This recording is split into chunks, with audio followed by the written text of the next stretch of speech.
1 year, that's all the time he has left to live. And the only way to survive is to become an idol. He doesn't even know why. He wakes up wearing someone else's face. An empty pill bottle and a suicide note reveal that the body's owner, Park Moondae, ended his own life. Before he can understand what happened, another mystery appears. He remembers collapsing drunk during the middle of summer. Outside, it's snowing. A body swap would have been bad enough. The truth is even worse. His university records don't exist. Even his social media has disappeared. It's as if he never existed. With no explanation, he jokingly tries to open a status window. It actually appears. Instead of combat stats, it measures vocals, dancing, and visuals. Then the same message appears again. Debut as an idol within 365 days or die. Panic changes nothing. The countdown has already begun. The only thing connecting him to the idol industry is an old college job photographing idols for fan sites. He knows how the industry works, but he's never imagined standing on stage himself. Still, refusing isn't an option. He starts singing. The system rewards him with points. His vocal stats increase. Every practice session proves the impossible. The system is real. Now he needs a way to debut before time runs out.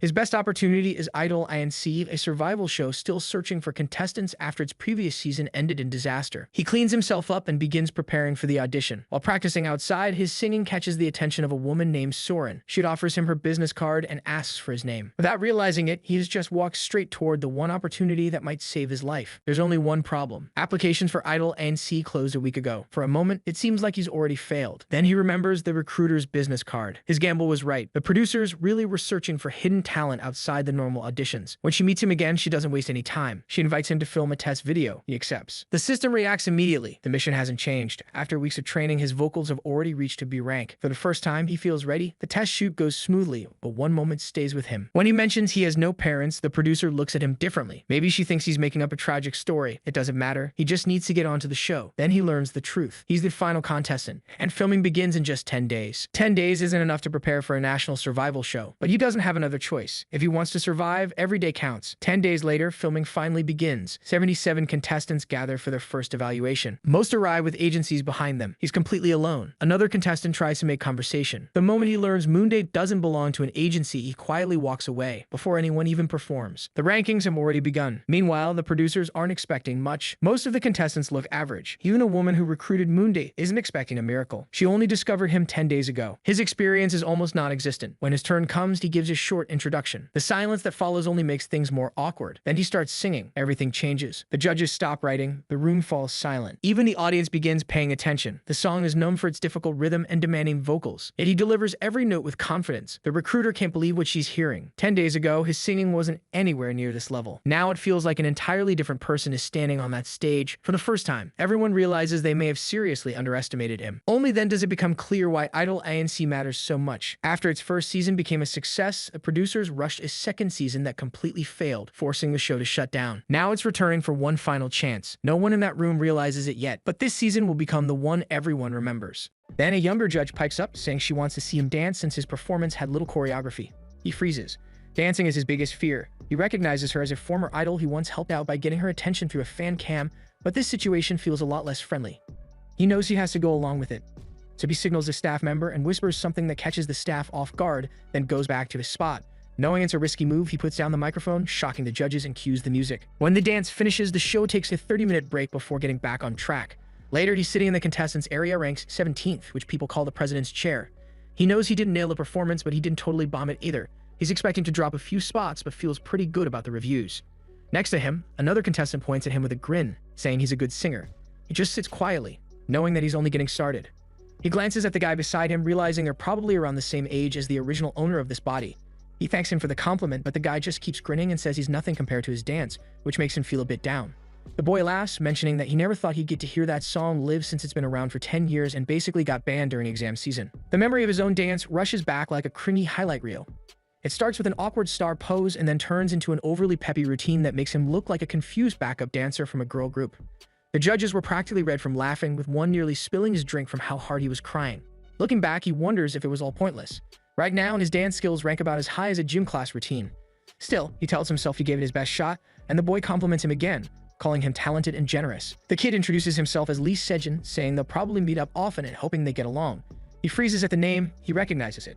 When he was studying for the civil service exam, he remembers seeing Lee Sejin on the 9 o'clock news, and not for anything good. Deciding to keep his distance, he stays quiet. After the 30-minute break, the next contestant steps up to the stage and instantly grabs everyone's attention. Even the judges look impressed. This guy's looks could probably end careers. He's stunned. Thinking of with a face like that, his market value must be through the roof. But when he sees the name tag that reads Sion, he frowns.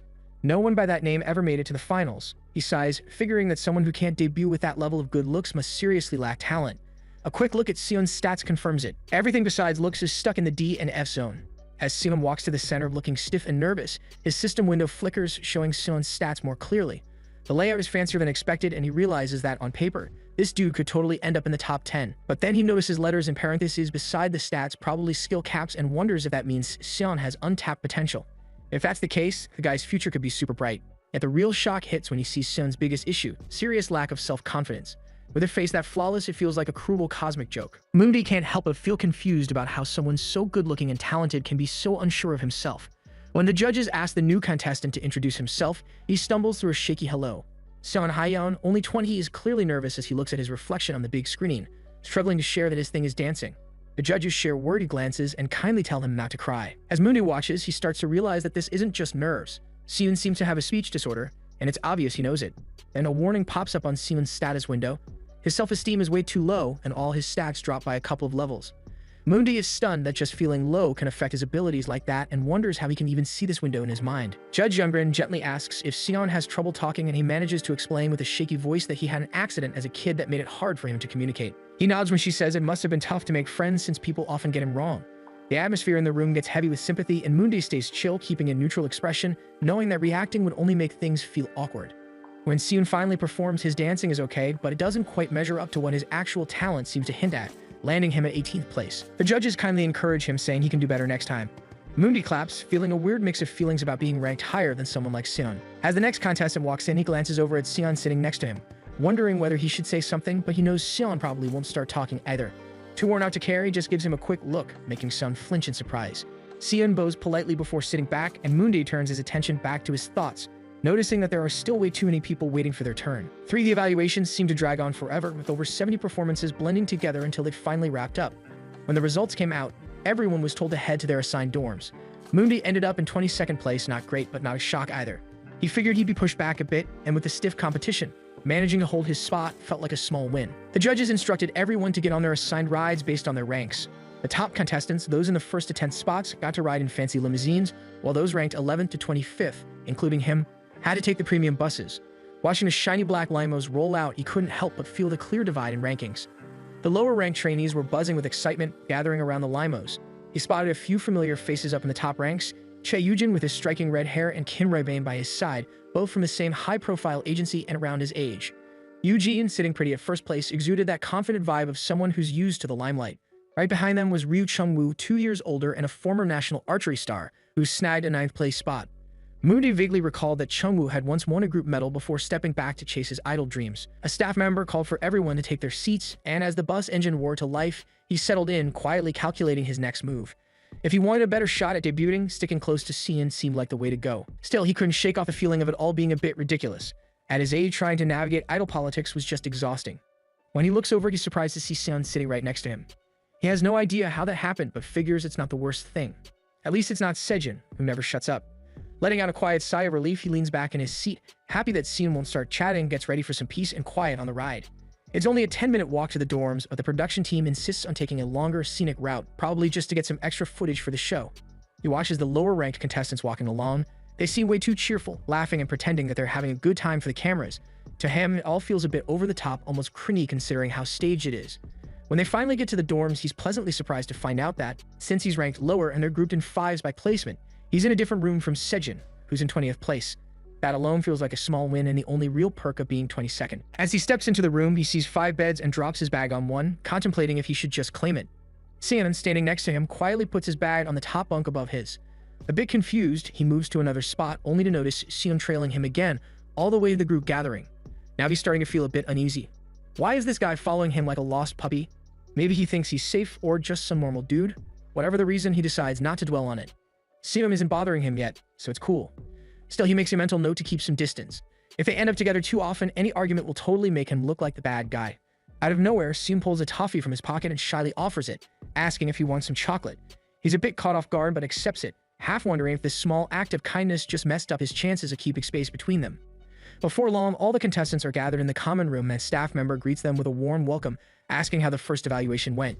He announces that training will kick off now, but first they're going to reveal the temporary rankings based on the initial round.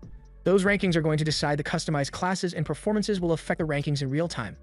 The room buzzes with murmurs and tension as they call out the first name. Yujin, still holding on to first place, confidently steps forward. Watching from the back, he wonders if this is a good time to check his status window. As he opens it, the familiar blue glow pops up. He's hit level 5. A system message flashes in front of him. Successful performance detected. Most people were impressed. Please select a general ability. He blinks a bit stunned. Whatever this weird system is, it's clearly not done with him yet. Moody sighed as he stared at the screen, realizing something weird was popping up again. Just when he thought he was getting used to the strange status window, a new feature showed up, making him click on the Choose a General Ability option, feeling both curious and a bit hesitant. Suddenly, a flash of blue light hit his face and a spinning roulette wheel appeared, revealing he had gained an ability called Sleep is for the Dead. At first he was confused, but then he figured out this ability meant he wouldn't feel tired, even without any rest. It slowly began to pique his interest as he realized the system actually rewarded hard work and growth. When he checked his status window, he saw that points added up through achievements and that tidying up his hair had slightly improved his visuals, proving that personal improvement played into his stats. His dance and charisma scores had also gone up after his first performance, which felt like a real confirmation that his progress mirrored actual growth. When the staff called him to the stage, he stepped up to grab his badge and noticed his vocal score was the highest, while his dance score was the lowest. Looking at the other contestants, he spotted a few without badges, often labeled as F-rank online.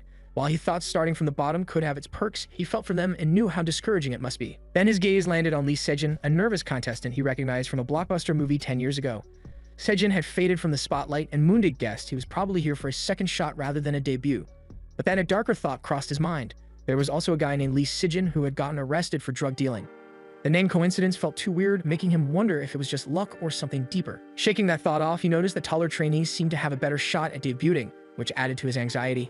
Soon the staff's voice cut through the buzz, announcing that the badge distribution by grades had wrapped up, and that the new Idol theme song for the season was about to be revealed. The title flashed on the big screen. It's me. As the video played, showing the original performance, the room fell silent in amazement. Mooney recognized it instantly. The song had been such a hit that it played non-stop for months. Even when he was just an engineering student, he memorized the main choreography. Confident that this familiarity would give him an edge, he decided to focus on nailing the dance and memorizing the lyrics. As the demo keeps going, Moonday starts to lose his confidence. The choreography got switched up. The new version has some tricky footwork during the chorus that he can barely keep up with. The smooth, catchy moves he thought he remembered are just a cover. The real challenge is in the complicated steps hiding underneath. Panic spreads among the other contestants as they realize how tough it is, with some saying they might not nail it even if they had a month to practice instead of just 10 days. Many are grumbling that the routine seems like it's meant only for experienced dancers. When night rolls around, Mundi kicks in his ability Sleep is for the Dead, deciding to practice all night without a break. Hours go by as he keeps repeating the choreography, pushing his limits until he starts feeling how heavy his body is. He notices he's put on some weight lately and figures he should start tracking his diet and calorie intake. Just as he gets ready to dive back into practice, dizziness hits him and he collapses on the floor, holding his stomach, feeling super hungry. That's when it clicks for him. The side effect of his ability isn't just tiredness, it's this constant hunger from not letting his body rest. As he catches his breath, a shadow falls over him and a fellow contestant kneels down beside him, offering a piece of toffee. When he looks up, he sees it's Sion, who quietly asks if Moonday wants something to eat. Moonday reaches out with a shaky hand to take the toffee, thanking Sion for the sweet gesture. Sion smiles and says he has more if Moonday wants another. While unwrapping the chocolate, Moonday glances at Sion and suddenly asks how old he is. The question catches Sion off guard and he hesitates before asking what Moonday means. Moonday explains that he's 20 and just wants to know Sion's age too. When Steven says he's the same age, Moonday nods and suggests they should probably talk casually from now on since they're peers. But then he quickly changes his mind, thinking it might be better to just keep it informal since they'll be seeing each other a lot. Still, the moment feels a bit awkward. Chatting so easily with someone his age reminds him that he's really young, even if it feels a bit strange to acknowledge. The next day, things in the practice room go from friendly to hectic as the contestants dive into some serious training under the watchful eye of their instructor. He's constantly shouting for them to keep repeating the choreography, and you can tell his patience is wearing thin every time someone messes up. When Moonday makes a big slip, the instructor points him out and tells him to perform solo. As Moonday starts dancing, the instructor lets out a big sigh, clearly not impressed. He tells Moonday straight up that if he keeps dancing like that, he won't stand a chance in the next evaluation and needs to pull it together. Moonday, feeling embarrassed, bows his head and says sorry. The instructor mutters, still frowning that maybe he was too easy on Moonday with his first grade. Meanwhile, in another room, the judges get settled for the upcoming evaluations. The vibe changes completely when Youngren walks in looking sharp in a well-fitted suit that grabs everyone's attention. With her confident walk and calm expression, she seems more like a company exec than a performer. One of the judges, half-joking, asks if she's going for an interviewer vibe today. She just smiles and says she is, since it's an important day. 10 minutes later, all the contestants are sitting quietly in the waiting room, trying to stay calm as the staff tells them to not move. One of the staff members confirms over the walkie-talkie that everyone is in and that the assignment will start soon. Seon's heart is racing, and he's breathing kind of unevenly as the tension in the room builds. Across from him, Moondae is staring at the ceiling, or at least where the ceiling should be, wondering why this place looks more like a temporary set than an actual studio. Suddenly, the staff makes an announcement. It's time for the ranking evaluation to kick off. A loud mechanical sound fills the air as the walls start to rise, revealing the judges' panel. Gasps fill the room as a legendary senior trainer pops up next to the judges, totally surprising everyone. With a calm smile, he greets them and asks if they're shocked by the setup. The staff, sounding upbeat, explains that this season is shaking things up with a new twist, the open group evaluation. From now on, contestants singing the same song will be both the audience and judges for each other. The trainees exchange wide-eyed looks. Last season was all about individual evaluations, so this is a complete game changer. The staff continues, saying that the final rankings will totally depend on this open evaluation format, and they'll go in reverse order, starting with the lowest-ranked contestant. The room gets tense as the first name called is Sung-koo. His eyes go big with panic. He clearly wasn't ready to go first. Before anyone can react, the staff announces that the evaluation has officially begun, and all eyes snap to him as he freezes.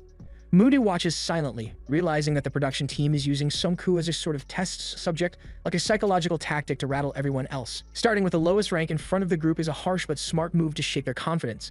Sung-koo stutters an apology and says he can't remember the choreography. Moondae sees his composure slipping, and while he keeps a straight face, he gets what's going down.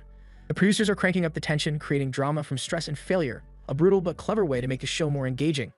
Next up is Kim Yumdo, ranked 76, but his performance is pretty much the same, tense, shaky, and forgettable. Moondae is still watching quietly, seeing that the show is setting up a narrative, waiting for a standout trainee to break through the sea of forgettable acts and become the star of the season. When Lee Sejin steps up, you can see he's putting in a lot of effort despite being worn out. His stage presence isn't flawless, but he gets through the full routine and lyrics without messing up. The judges notice that even though he's not super polished, his commitment is impressive. Moondae agrees. After a bunch of lackluster performances, Sejin's focus really makes him shine. But when Sejin humbly says he'll work harder, Moondae feels like dedication alone might not be what the production crew is after. He quietly adds Sejin to his mental list of contestants to keep an eye on. The next stages kind of blend together, mediocre performances and bored judges just waiting for something exciting. When Steven takes the stage, his singing and dancing are okay, but his lack of confidence really dulls his vibe. Then it's Lily's turn. As he walks to the stage, he already knows the judges want strong vocals and not so great dance moves. After just 10 days of training, he's not expecting much, just hoping to refine what he already has. But the second the music starts, he moves like it's second nature. His steps flow nicely, and his footwork is sharp and on point. The judges are left staring in disbelief. Even his trainer, who was about ready to give up on him just 2 days ago, can't hide his shock. Moondae keeps singing effortlessly, his movements steady and natural, and even Suwon looks impressed. One of the female judges laughs in delight, saying someone this talented is going to go far, while his trainer just whispers in amazement that such progress shouldn't be possible in only a few days. Just 2 days ago, Moondae struggled with a basic turn, and now he's dancing like a totally different person. What no one realizes is that Moondae used his save evolution points to boost his dance stat from D to C, a 3-level jump that transformed his performance. His moves might not be perfect, but the growth is clear, and it's enough to see him through the first elimination round. The trainer watches Lily perform, genuinely blown away by the clarity of his high notes and how well he moves now. After 10 grueling days of tough corrections and failed attempts, watching him perform so confidently feels surreal. He can't figure this trainee out. Someone who struggled so much is now nailing both strong vocals and smooth dance moves with ease. The improvement is incredible, and even the trainer has to admit it's impressive. As the music fades, Moondae bends slightly, out of breath but still managing a polite smile as he thanks the judges for their feedback. Just then, his trainer calls out to him, looking serious but with a proud grin. With a tone that's both firm and warm, he tells him he did a great job. For a moment, Moondae just stands there, surprised by the unexpected compliment. Then a smile creeps onto his face as he realizes his story arc has reached its perfect ending for the stage. The brown-haired judge looks pretty impressed, and just by her expression, Moondae knows his plan worked. She tells him she's proud of how much he's grown and that she really enjoys watching him perform, adding that there's nothing to critique this time. Another judge chimes in, saying his hard work really shows and that he must have practiced like crazy to get to this level. Moondae breathes a sigh of relief, realizing he's dodged elimination for now. His trainer, still a bit confused, asks what he did in the last 2 days to improve so much when dancing used to be a struggle for him. Prepared for the question, Moondae coolly says he got some help from a friend. When the trainer asks who it was, he casually brings up Soon's name, making Sun sit up straight in surprise among the other contestants. It's the perfect distraction, though Moondae feels a touch guilty since Sina really did help him with practice. He mentions that his friend was patient and super supportive, knowing it sounds heartfelt and innocent enough to explain his sudden improvement. Youngren also gives him some warm praise, telling him to relax a bit during performances, and he bows respectfully in thanks. As his turn wraps up and the next contestant gets ready, he can't help but smile. His plan worked, he seems sincere, and the feedback is all positive. When the staff hands out boxes for rank announcements, he opens his to find the letter C for dance staring back at him. Even with his progress, his rank hasn't changed. Before he can even process it, Scene rushes over, grinning and saying he got platinum, and thanks Moonday for his help. Lee Sejin even comes over to congratulate Sion, acting all buddy-buddy, which leaves Moonday confused since they barely said more than hi to each other until now. He doesn't even look at Sion and Lee Sejin chatting next to him, still trying to figure out how they suddenly became so comfortable with each other. Lee Sejin laughs, teasing that Moonday must be too moved to speak, but honestly he just feels conflicted. He can't wrap his head around how Sion managed to score platinum, but thinking back on the hectic evaluation, it starts to make sense. A lot of lower-ranked contestants lost their cool under pressure, and compared to them, Sion's performance really did shine. Pinning the badge to his chest, Moonday figures that the extra practice from the sleep is for the dead sessions must have helped too. Still, part of him wishes he'd gotten gold instead since he's the only platinum trainee ranked in the 20s. That's going to make him stand out more and attract unwanted attention, which makes him uneasy. He forces himself to stay calm and reminds himself to keep a positive outlook. As long as he debuts within a year and avoids any bad vibes, everything will be just fine. From now on, he decides to play it safe and avoid giving anyone a chance to criticize him. He's set on climbing the ranks quickly, so he's focusing all his energy on singing and dancing while steering clear of any unnecessary attention for the time being. Soon enough, rehearsal for It's Me kicks off, and a guy with glasses steps on stage, introducing himself as the main PD of the show. He spills the details about recording the theme song and lays out the schedule. First a dry rehearsal, then a costume change, followed by a camera rehearsal. The Platinum group gets an extra solo camera run since their clips will be shown separately, and the full performance is set to premiere next Friday on Music Night, marking their public debut. Excited cheers fill the room. Standing in the crowd, Moonday notices that the best dancers are up front while he's stuck a bit behind the gold-ranked trainees. Sejin leans over and asks if he feels even a little disappointed. Moonday keeps his cool and says he's not. Watching Sejin, who landed in silver, he thinks the guy might end up having a solid growth story leading to a debut. Nearby, a chatty contestant jokes that he'd be crushed if he were in Lily's position, and Moonday casually agrees, saying it makes sense for him. The guy teases Moonday about wanting more camera time, but he brushes it off, claiming it's just because he's good at dancing. The guy grins and offers to help him stretch, saying he's great at neck massages, but Moonday politely declines with a small smile. Suddenly, Yujin approaches Lily, asking out of nowhere if he can't dance. Moonday gets frozen in surprise, caught off guard by the sudden question, especially with the mix on and cameras rolling. Yujin's tone isn't aggressive, but the timing confuses him. As he looks closer at clicks, he knows that face. Yujin is the dude who ranked first during the opening evaluations and stayed on top throughout the whole show, eventually winning the season. Realizing how powerful Yujin is and how tight he probably is with the production team, Moonday figures it's best to stay on his good side. Keeping it cool, he asks if Yujin missed his earlier performance. Yujin calmly replies that he didn't because he was too busy prepping for his own stage. Moonday smiles politely and tells him to judge better next time, and Yujin nods in agreement.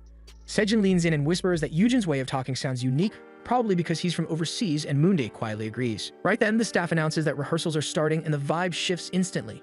Moonday checks the time and sees it's already 6 p.m. with the actual recording starting at 4 o'clock. He sighs internally, realizing this is the beginning of the inevitable struggle. Meanwhile, online buzz is going crazy. Their group performance is blowing up on the trending charts and fans are flooding the comment sections with excitement. In the studio, Youngbrin is proudly watching the screen but suddenly gets serious, addressing the audience. She reminds them about how the last season was abruptly canceled, her tone turning sharp yet emotional. Then, with passionate conviction, she declares they owe the viewers an apology for that failure and promises to make things right this time. The audience is left stunned, confused about her sudden intensity and what she really means or what's about to happen next. Next, he's in this uniform and looks pretty confused when someone asks if he digs it. He actually does, since it mixes a student uniform with a suit, plus they can style it in different ways. Some minions jump in all casual, saying they're into it too, looking super pumped in their outfits like they're gearing up for something big. They even ask the crowd what they think of their outfits, but honestly, he feels totally squished and can't stand that they all look like they belong to the same all-guy school because of their matching clothes. He's actually just asleep and everything that happened was just a dream. He's feeling really dizzy. After their first recording, they get a week off, but he ends up being stuck in bed for 4 days because he's sick. Then there's a cut to a show host who's super pumped, asking the audience how they felt about Solway's performance. Everyone's hyped and raving about their fresh stage presence. He catches all of this while trying to exercise. He never realized he passed out right after the recording wrapped up, so now he's determined to handle this busy schedule better. He knows he has to build up his endurance. He grabs his phone to check something and sees that it's about to happen. Then he spots a renewal offer. He scrolls through the chat where everyone's talking about stocks and lets out a sigh of relief. It's nice to see that people are still engaged and chatting about it. He can't help but wonder if the folks trash-talking it now will actually own any stock by mid-season. Knowing from Season 3 that things turn out well, he can feel the excitement bubbling up again. When Idol Incorporated pops up on TV, they start talking about their shareholders and even call them out directly. He starts to wonder if they'll actually be serious this time considering how harshly they were critiqued before. The head of Idol Incorporated genuinely apologizes, saying that to avoid messing up again, the audience now has full say. They can decide everything from who's in the group to how many members there are and even how they combine them. Shareholders can even kick out the members they don't like. He feels a bit lost because now the whole future of the company depends on the shareholders. It's hard to believe this is actually happening. This is how Idol Incorporated is renewing and getting back in the game. Later that night, as he's about to crash, he stays up to check out the reactions to the first performance. He checks out this news article saying Idol Incorporated. He glances at one of the contestants and kicks himself for not focusing more on his looks first. He knows that better visuals mean more media buzz, and since he just has average looks, he feels like he's got no shot. People are going wild over some contestants, and while it seems like everyone's got their opinions, the community forums are actually pretty critical of the show. It's kind of wild to see someone already put together a ranking chart. He scrolls through and notices a post about the Platinum ranking force. He sees familiar names like Kim and Changwoo. Then he spots his name at 6th place. Even though he wasn't on camera much, people are still calling him cute. Some are questioning how he even made it to Platinum, and others say he's not exactly super handsome. It's a weird feeling for him. He's never really experienced anyone spending time and money just because they like someone. He figures it's probably because he never took care of himself in his past life, let alone invest in anything. He's just sitting there, feeling a bit weird about all the attention he's getting. Then he starts to zone out, thinking about how he can step up his game next time.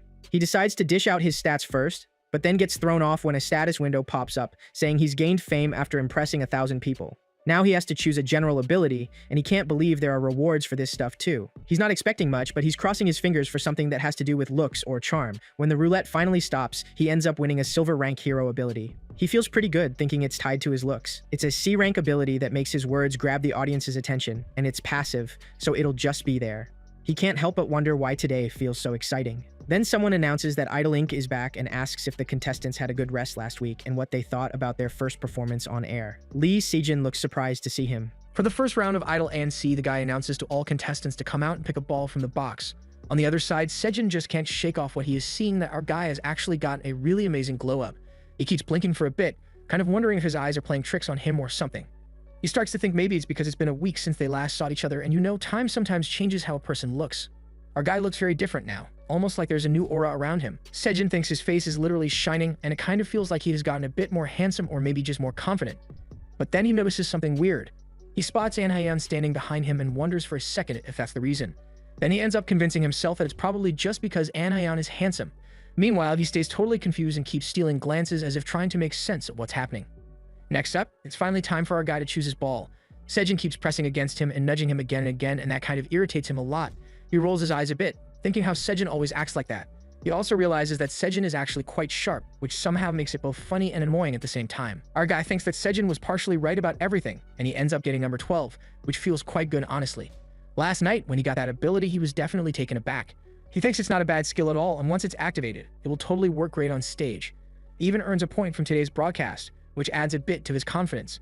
So he puts that into the visual since he thinks it's really time to climb over the walls and start ranking up properly. All the contestants now have their balls, and in front of them are monitors showing the names of several K-pop agencies. It looks kind of serious, like a moment before some huge reveal. Soon they will stand in front of the monitor that matches the number on their ball. There can only be 14 people at most for one agency, and if that limit gets exceeded, the higher-ranked contestants are allowed to push out lower-ranked ones to get into the team. It's a bit cruel, kind of like a survival game. As expected, our guy has to quickly cut Sejin off before he gets in the way. Meanwhile, Sejin, of course, keeps acting clingy and asks if he can't push him out, but our guy refuses with no hesitation at all. Sejin, noticing that he's at number 12, asks which agency he's planning to go for. He wonders if he'll pick one known for strong vocals or one with a lot of hit songs. But our guy decides that he'll choose based on the team members instead. He thinks all the agencies here are already super famous and have a ton of hit songs anyway, but what really matters are the people he'll be working with. That kind of surprises Sejin because it's not something he expected. Our guy knows that since he's one of the first to pick, he won't have many to compare with. So far, no one from the debut group has chosen. When it's finally his turn, he steps forward confidently, picks the team with the most high-ranked contestants, which turns out to be Lady. Two guys get really hyped up when they see him arriving. They think their main vocal is finally coming, so they instantly jump up excitedly to greet him. One is 17 years old, super young and full of energy, while the other is 23, a bit older but still sharp and focused. Both are members, and that makes our guy think they probably have dance positions, so their roles won't overlap much. He feels pretty positive about it and tells himself that at least they won't end up as victims of evil editing this time, which honestly feels like a relief. But then he thinks the real problem starts right after that. It's when Sejin also joins in out of nowhere, completely surprising him again.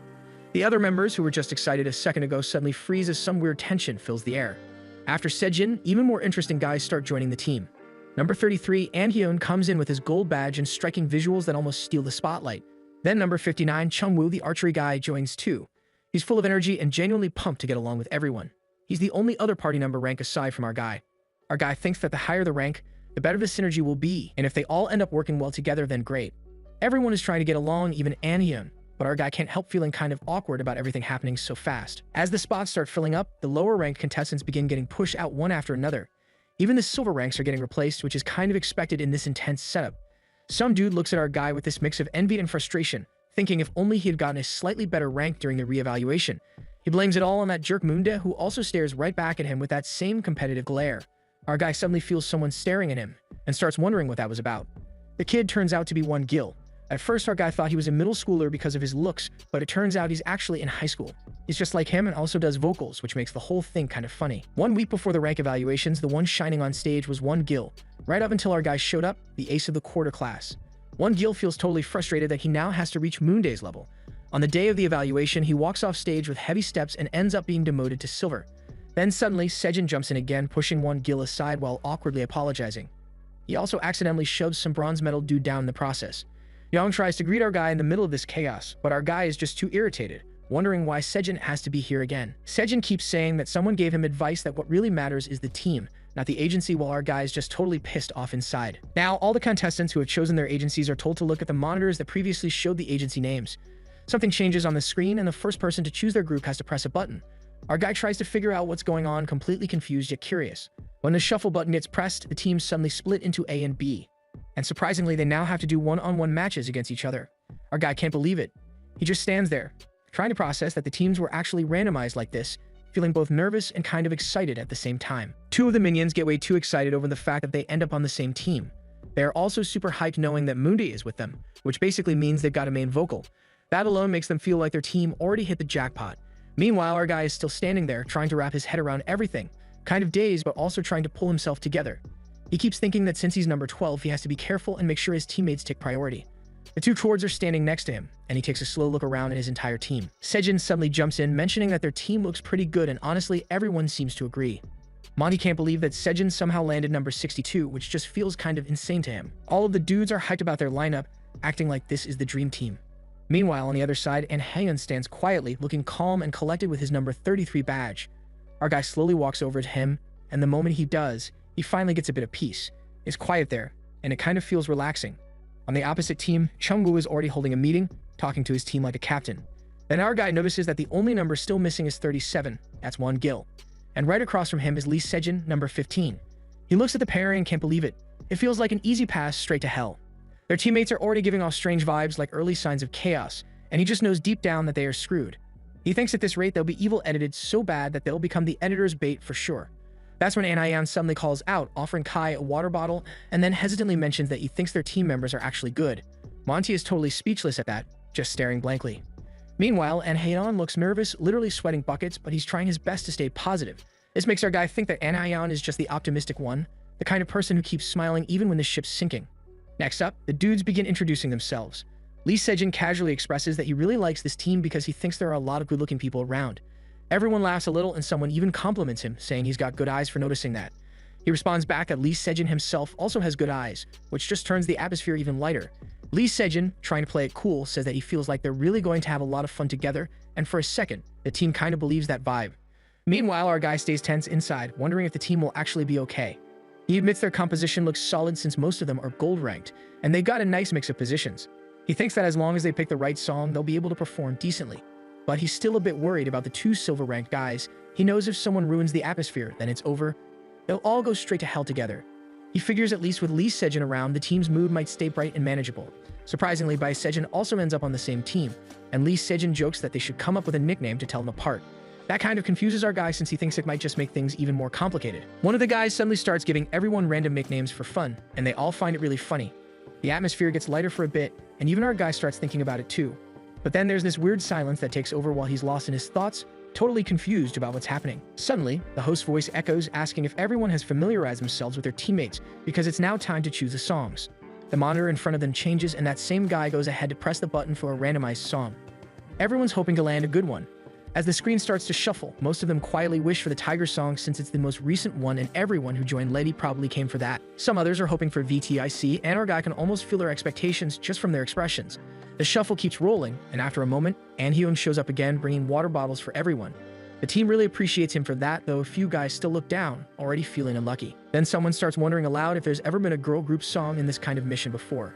Lee Sejin comments that it's his first time seeing it too and even jokes that maybe it's an error. But then the result pops up, it's Wet, a girl group song. Everyone freezes. They start to realize they came all the way to Lady expecting VTIC only to end up with this. Hyeon looks completely down, muttering to himself, feeling like they're doomed. He can't believe people like them have to pull off a fairy concept. The entire team falls silent, just trying to process it. On the other side, our guy Moondae listens to the song quietly. He knows there's nothing they can do since the song is already locked in. He feels like the directors definitely tricked them this time, setting them up without warning. No one could have guessed they'd end up with Into the New World by Squeaky Sweet. That cute fairy-like concept. Into the New World is actually the debut song of Laddie's girl group, Squeaky Sweet. It is before they became popular through their unhinged, cute concept of pop cones. They have released a flower fairy-themed song trying to express a girl's innocence. But at the current moment, these guys doesn't seem like flower fairies at all. The girl mentions that for the song, they must sing pretty and clearly. She goes on to ask why they are like just singing in tune. She mentions there is simply no loveliness or dreaminess. She asks if they are that embarrassed to sing it. Our guy kind of agrees because honestly, she is right. Their team feels lost and kind of struggling at this point. He asks himself what exactly is their end goal for this performance. Then this guy comes up asking who about the choreography for this.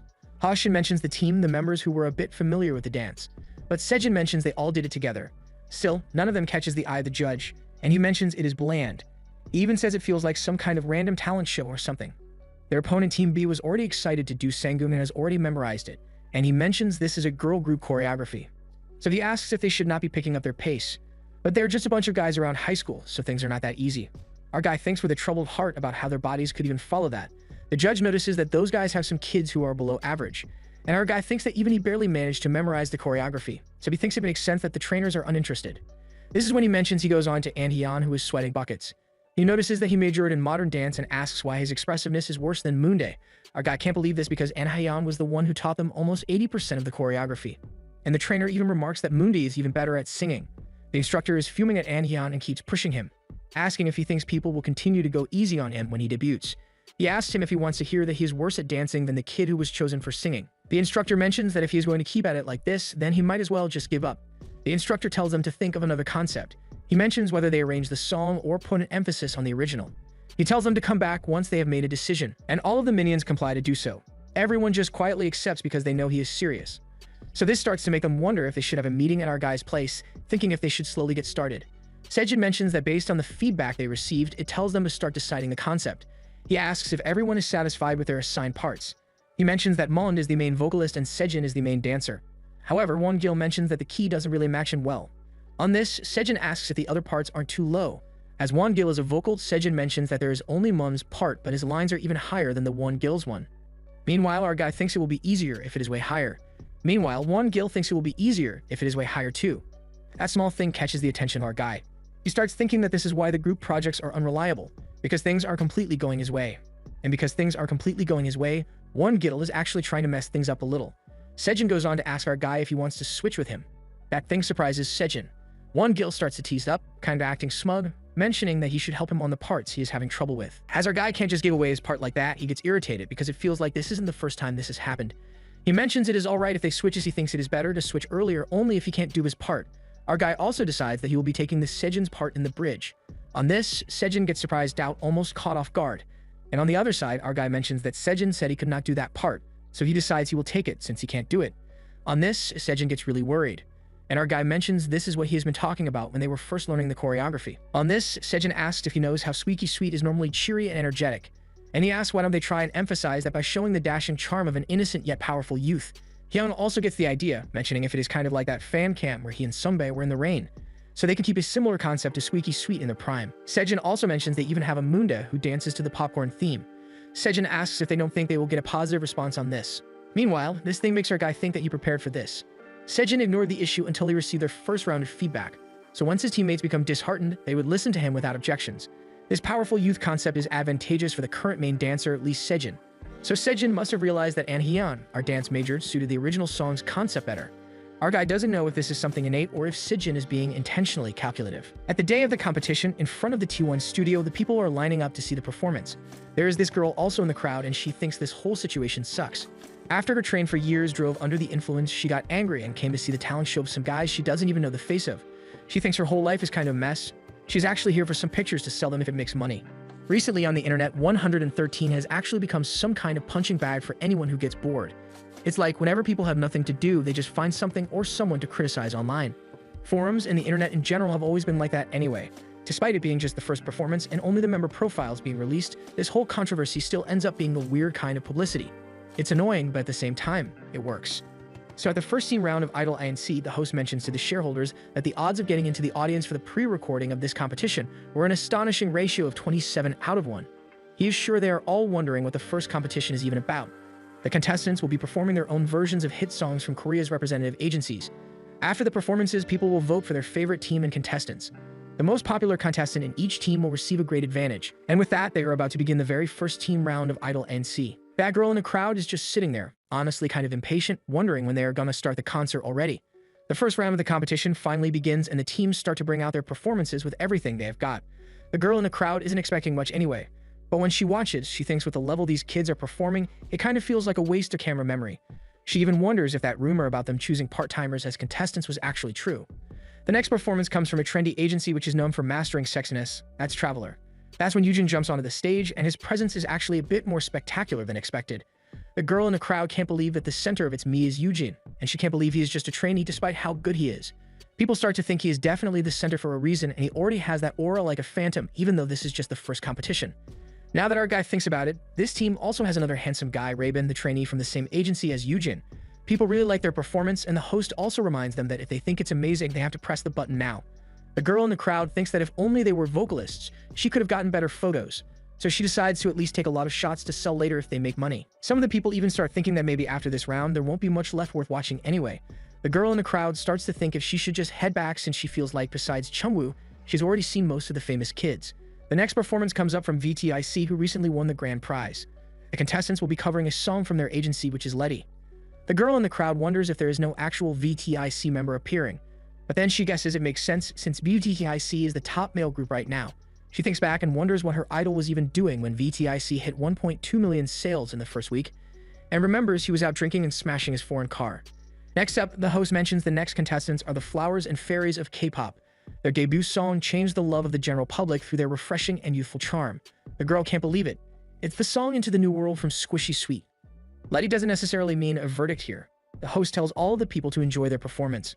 The girl in the crowd starts thinking she should get ready while it's still dark so she can head back soon. She thinks she is just gonna take a few photos since they are busy talking anyway. But suddenly, something catches her attention out of nowhere. The whole atmosphere of the podium just completely shifts into something dark and cold. And she can't even tell since when they were already standing there. A synthesizer with a sober tune fills the entire stage. This is when our guy jumps in with his vocals. He quickly grabs attention with his deep and clear voice that cuts through the heavy atmosphere. The girl in the crowd stares, kind of stunned because he doesn't even look human.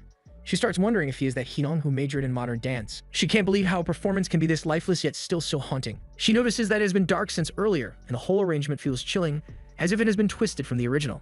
The lyrics are definitely the same, but the mood is completely different. It almost feels like a scene straight out of a horror movie. She sits frozen, totally stunned by everything happening in front of her.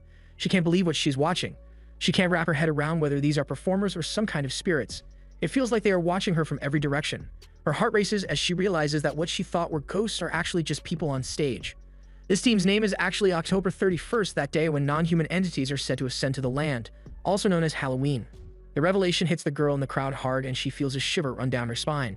She's kind of lost in her thoughts now, trying to process what she just saw. A bit before this, our guy had asked Hyung if he had a better idea for the concept, and he confirmed it. And honestly, she just saw it happen. How about some horror? And now the crowd gets it too. It's eerie, it's bold, and it's unforgettable. Hyung turns to the guys and asks what they think about a Hollywood-style horror concept.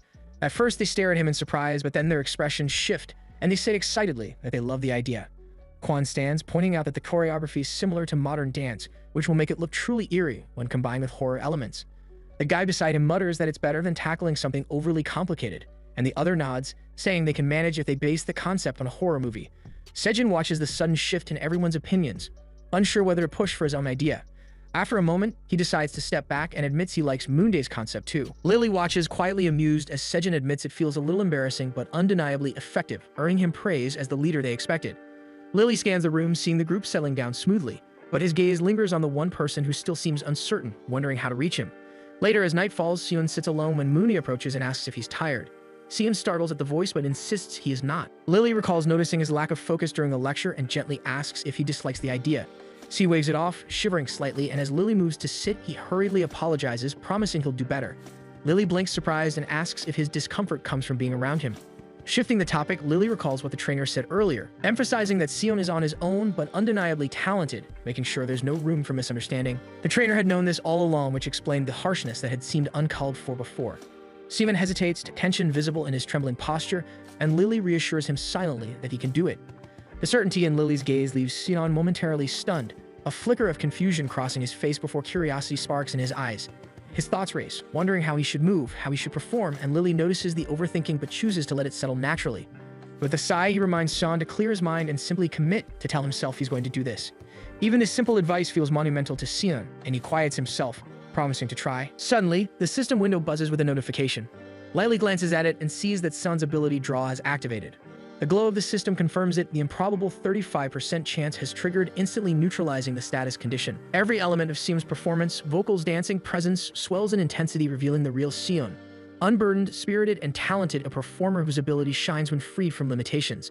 Lily tightens his grip on the mic, reflecting on the unfairness of chance, how some suffer while others benefit from randomness, but he forces himself to focus on the stage, the performance, the roar of the audience. The stadium erupts with cheers, and a girl in the audience, overwhelmed by the energy, feels a brief flush of flustered awe. The team's dominance is clear, and she knows this isn't the moment to panic, but to capture as much as possible, her camera trained on Sion alone. A sharp light suddenly strikes her eyes from the lens, and she freezes, realizing she had already adjusted the exposure to balance it perfectly. For a heartbeat, the world seems to hold its breath, the lens gaze almost alive, brushing against her awareness with an intangible presence that makes the hair on her arms prickle. The performance continues, and all the camera woman sees is him singing the song.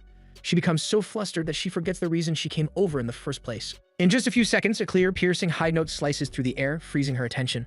The sudden realization hits her. She hadn't noticed the bloodstains on his clothes in the dark, and now she understands that they are vampires. Strangely, with that realization, her fear dissolves. Perhaps it's the atmosphere of the psalm or the way the idol on stage has shed the blank expression that had previously haunted him, leaving only raw, genuine emotion. The sadness that once lingered has transformed, and everyone is swept away by it. The audience shivers, stunned, before erupting into cheers declaring them number one, the stadium vibrating with applause. The camera woman is so captivated that she forgets to take pictures entirely during the second half, especially when the main vocalist hits the high notes that make the crowd roar. She knows she will never forget this moment. The performer's talent is undeniable. Many main vocalists debut without even coming close to his level. His face is charming in a modern, trendy way, perfectly suited to the concept, and his presence is magnetic.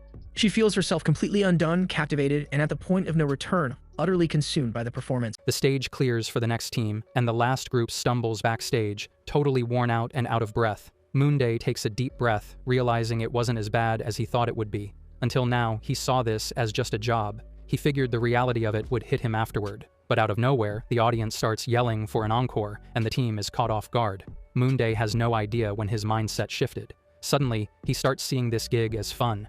Everyone is having a blast, reminiscing about their performance, jumping around like they're the best. Moonday gets swept up in the excitement, telling everyone they rocked it. He looks around, surprised to see even Lee Sejin caught up in the vibe. The others come over and form a circle, jumping around with excitement. They're really hoping to be on the same team again next time. Moonday is a bit thrown off by Sejin's sudden change in mood, but then he spots a staff member snapping photos and realizes it's all for the camera. He's still not sure if they really need to show off their teamwork like this, but in the end, he decides to just go with it. After that, everyone heads to the practice room, buzzing with energy as they get ready to watch the other team. Their performance totally blows them away, and they can't stop raving about the cool costumes and catchy lyrics. Moonday sits down and realizes that choosing that song was a mistake. He thinks picking a hit from a famous group is a risky move. The audience is just going to compare them to the original and not to the other teams. He knows there's no way they can outshine the original in the crowd's mind. Plus, the other team has a strong member, Ryu Chung-woo, but that won't really boost their score much. It's a bummer, but it just confirms that his own team did really well. It's finally time for the stage interview, and the interviewer is blown away by how prepared Moonday's team is. For Moonday, there's no pride in this survival show. The other team's interview just proves that. To stay in, you've got to do whatever it takes. At least he's happy his looks are at least a beak.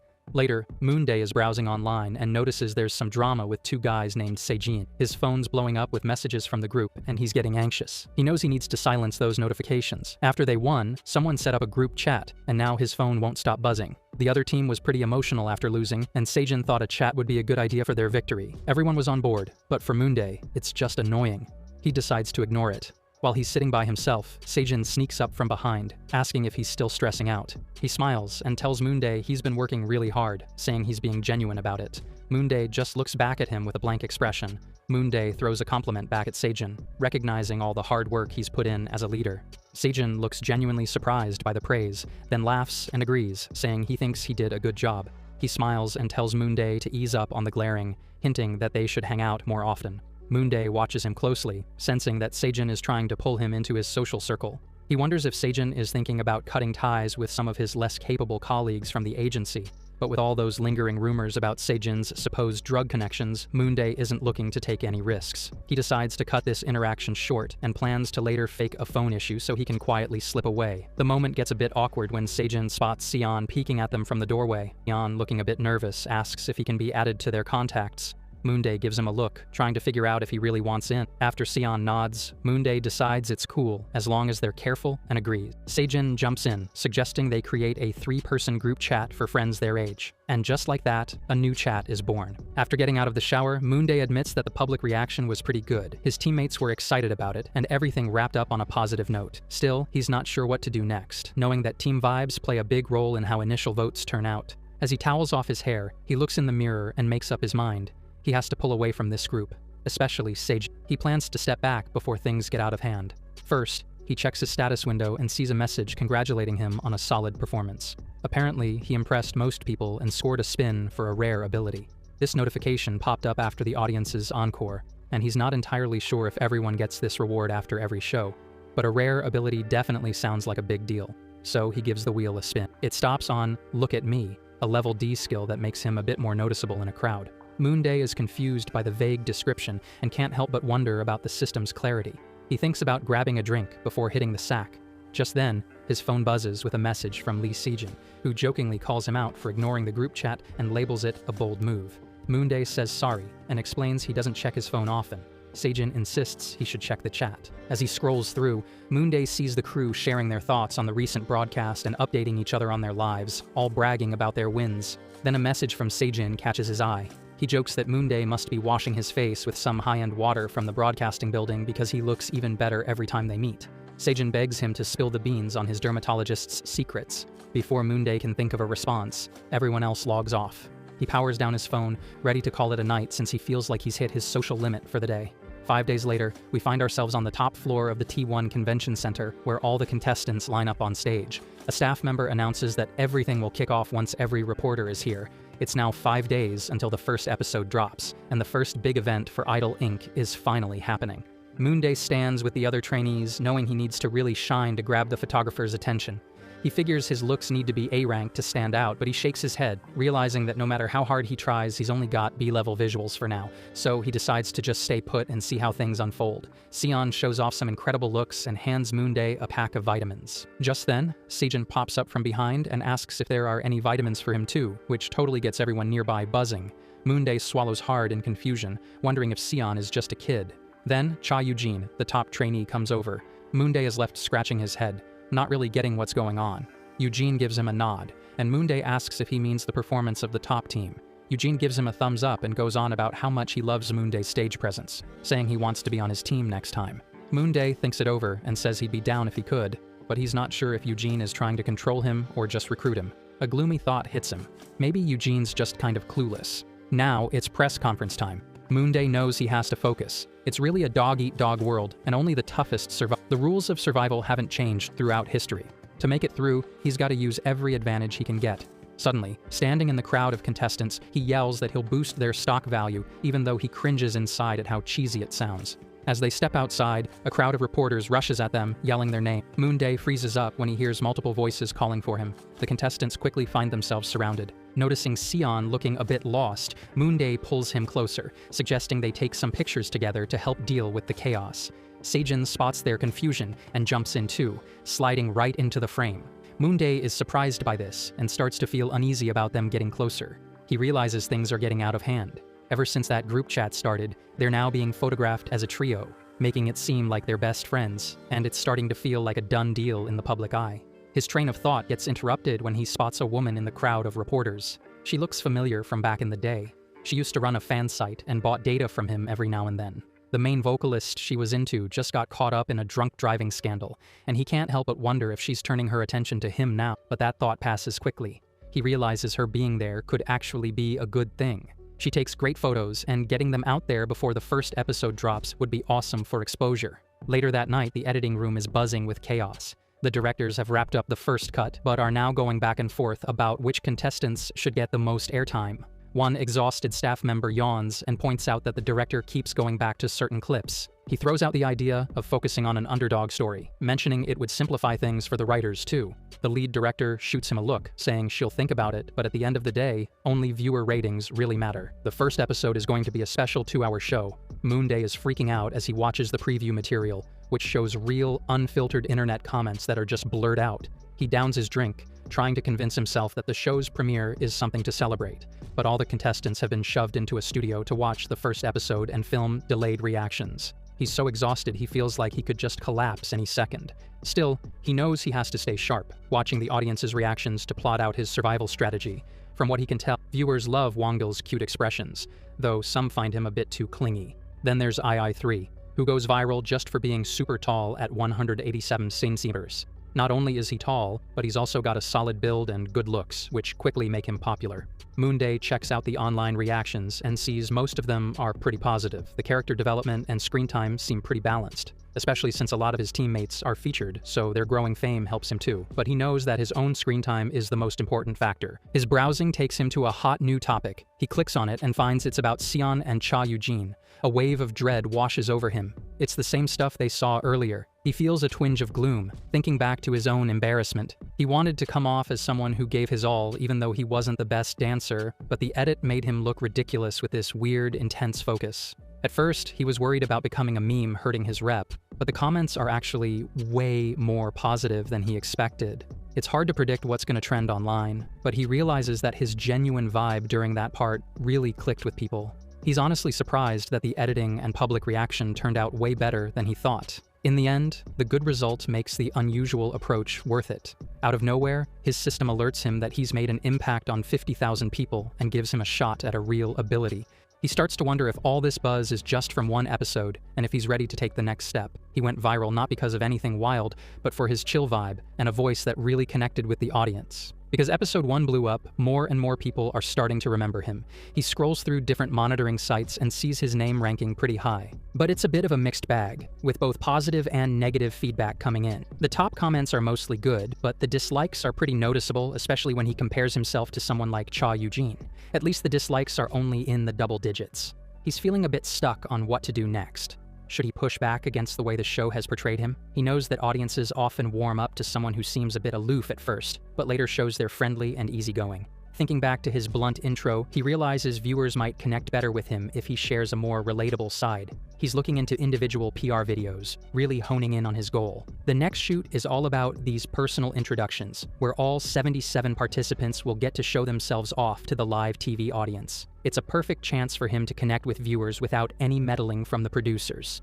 With just 3 days left until the shoot, he figures he needs to hold on to his unique trait, especially after using it just yesterday in a pinch. Until then, he's all about diving into as much research as he can. 3 days later, in the dorm conference room, the leader asks if everyone's ready, and the response is a bunch of excited cheers. They're about to kick off a treasure hunt, and everyone bolts out. Just 10 minutes before, 2 guys were being way too affectionate with Moonday. He looked at them like they were crazy and asked what was going on. They told him they were just hyping up the star of the first episode, saying he's totally on his way to being a big deal now that people loved his mix of humor and skill. They even called him a superstar.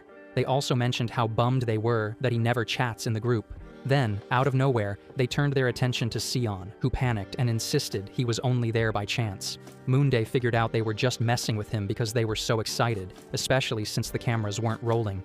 A staff member caught their attention and mentioned that they seemed to already know what the day was about. He let them know that they would be meeting with shareholders from all over the globe who had been waiting for them, but there was also a special mission, specifically an ultimate broadcast PPL mission. He showed them a screen that laid out how they needed to promote different products while hosting a live show. He reassured them not to feel let down about the commercial vibe of the event, since the T1 projects really have a lot of potential depending on how they're utilized. This event could really help their unique vibes pop even more. Moonday gets it. It's going to be packed with ads everywhere. Then the staff kicks off this crazy 15-minute treasure hunt, and suddenly, over 70 guys are charging off in a frenzy. While everyone else is zooming around, Moonday just stands there, thinking that his best bet is to sneak out the back. He slips outside for a breath of fresh air, hoping to find some peace, but before he knows it, someone's right there in front of him. The guy suggests teaming up, catching Moonday off guard as he wonders how they even tracked him down. The duo, Hyung and Sejin, seem super pumped and say they're going to shadow him everywhere. He thinks to himself that having 2 extra guys around is a bit annoying but totally doable. So he turns toward the warehouse and tells them to stick with him before the others catch up. With just 15 minutes on the clock, they start frantically searching. After looking around, someone remembers the cafeteria. That's where they find 2 balls, 1 gold and 1 silver. Moonday figures out that these balls stand for different rankings. Once they finish up in the cafeteria, he notices that his 2 friends are surprisingly reliable. They're flexible and know how to play to their strengths. He even remembers that he wasn't annoyed with them during practice, and thanks to their teamwork, they've got a solid haul, 4 gold, 2 silver, and 4 bronze balls. They sit down, realizing they can't find any more, and start sorting the balls by color. They decide to give Moonday 2 gold balls for letting them tag along, which makes everyone happy. Moonday thinks he should throw something into the mix, so he says he'll skip the bronze balls, letting them take 2 each. Out of nowhere, an announcement blares that there are only 200 seconds left, telling everyone to head over to the staging area. The 3 of them decide to make their way there, wishing each other good luck. As the clock ticks down, contestants start gathering around. Moonday figures that 2 gold balls have got to be better than a bunch of silver or bronze ones. Then, he spots something that totally freaks him out. The golden balls pop open, and he finds a tag for a guitar inside one.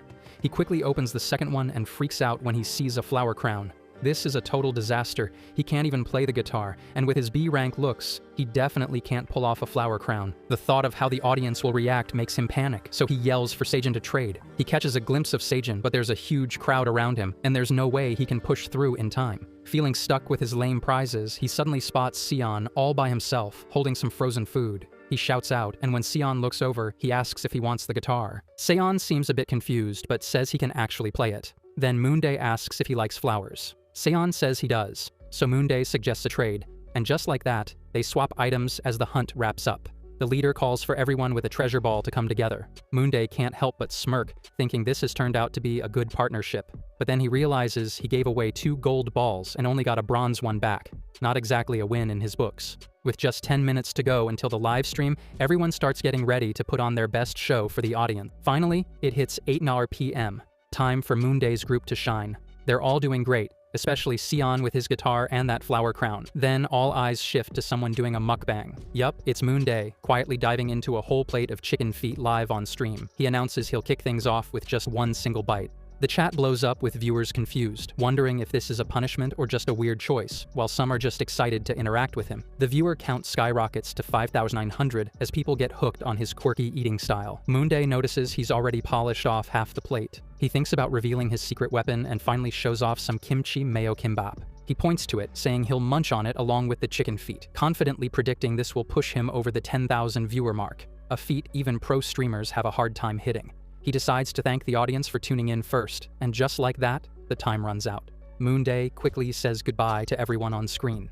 Once the stream ends, he doesn't even get a chance to check the results. The leader made an announcement, giving everyone props and throwing in an extra 5 minutes. He mentioned that viewers could support the participants with super chats, and any donation over 10,000 won would show up as a message on the participant's screen, with the full amount going to them. That was it. Moonday set his screen aside and got back to work.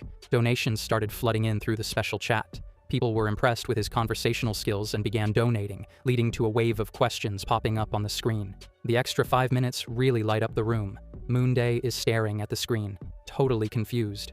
Why is everyone so obsessed with his relationships? His chat is blowing up with questions about his close friends. He knows naming names is a bad idea. It could shift the spotlight away from him and make any future split super messy. So he decides to dodge the question completely. He calls it a spoiler and switches to a different subject, all while the donations keep coming in. At one viewer's request, he even sings a little.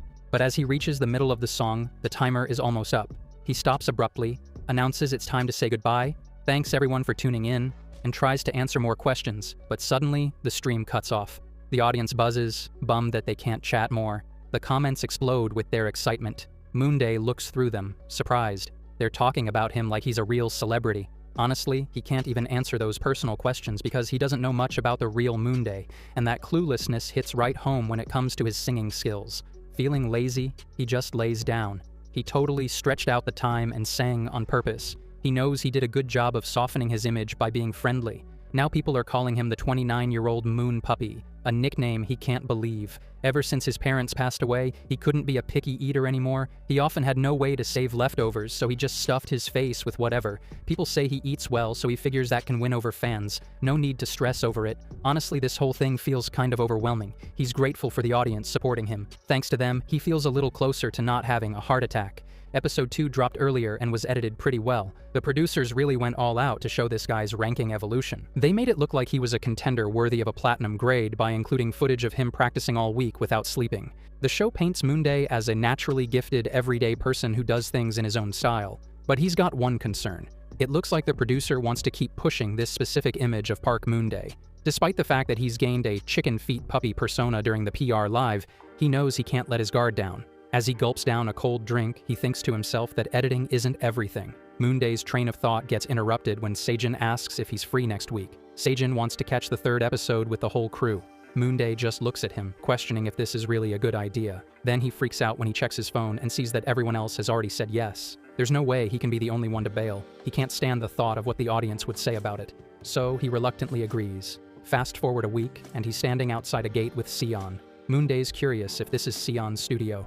Sion smiles and tells him to make himself at home as he opens the door. Inside, Seijin's all hyped up for their viewing party. Moonday's still a bit lost, wondering whose place this actually is. They talk about food and end up deciding on chicken because they think it'll be a good choice. The scene moves to the 9th floor of the headquarters, where the editing team is running on fumes. They're exhausted and venting about how they've been stuck editing the PR livestream footage. Everything feels blurry from the lack of sleep. Now it's time to dive into the next segment since the PR event just wrapped up. They're pulling another all-nighter, racing against the clock, only to have another live stream scheduled right after. One editor jokes about how it's a miracle they're even still awake. Meanwhile, a female producer storms out into the alley, fuming.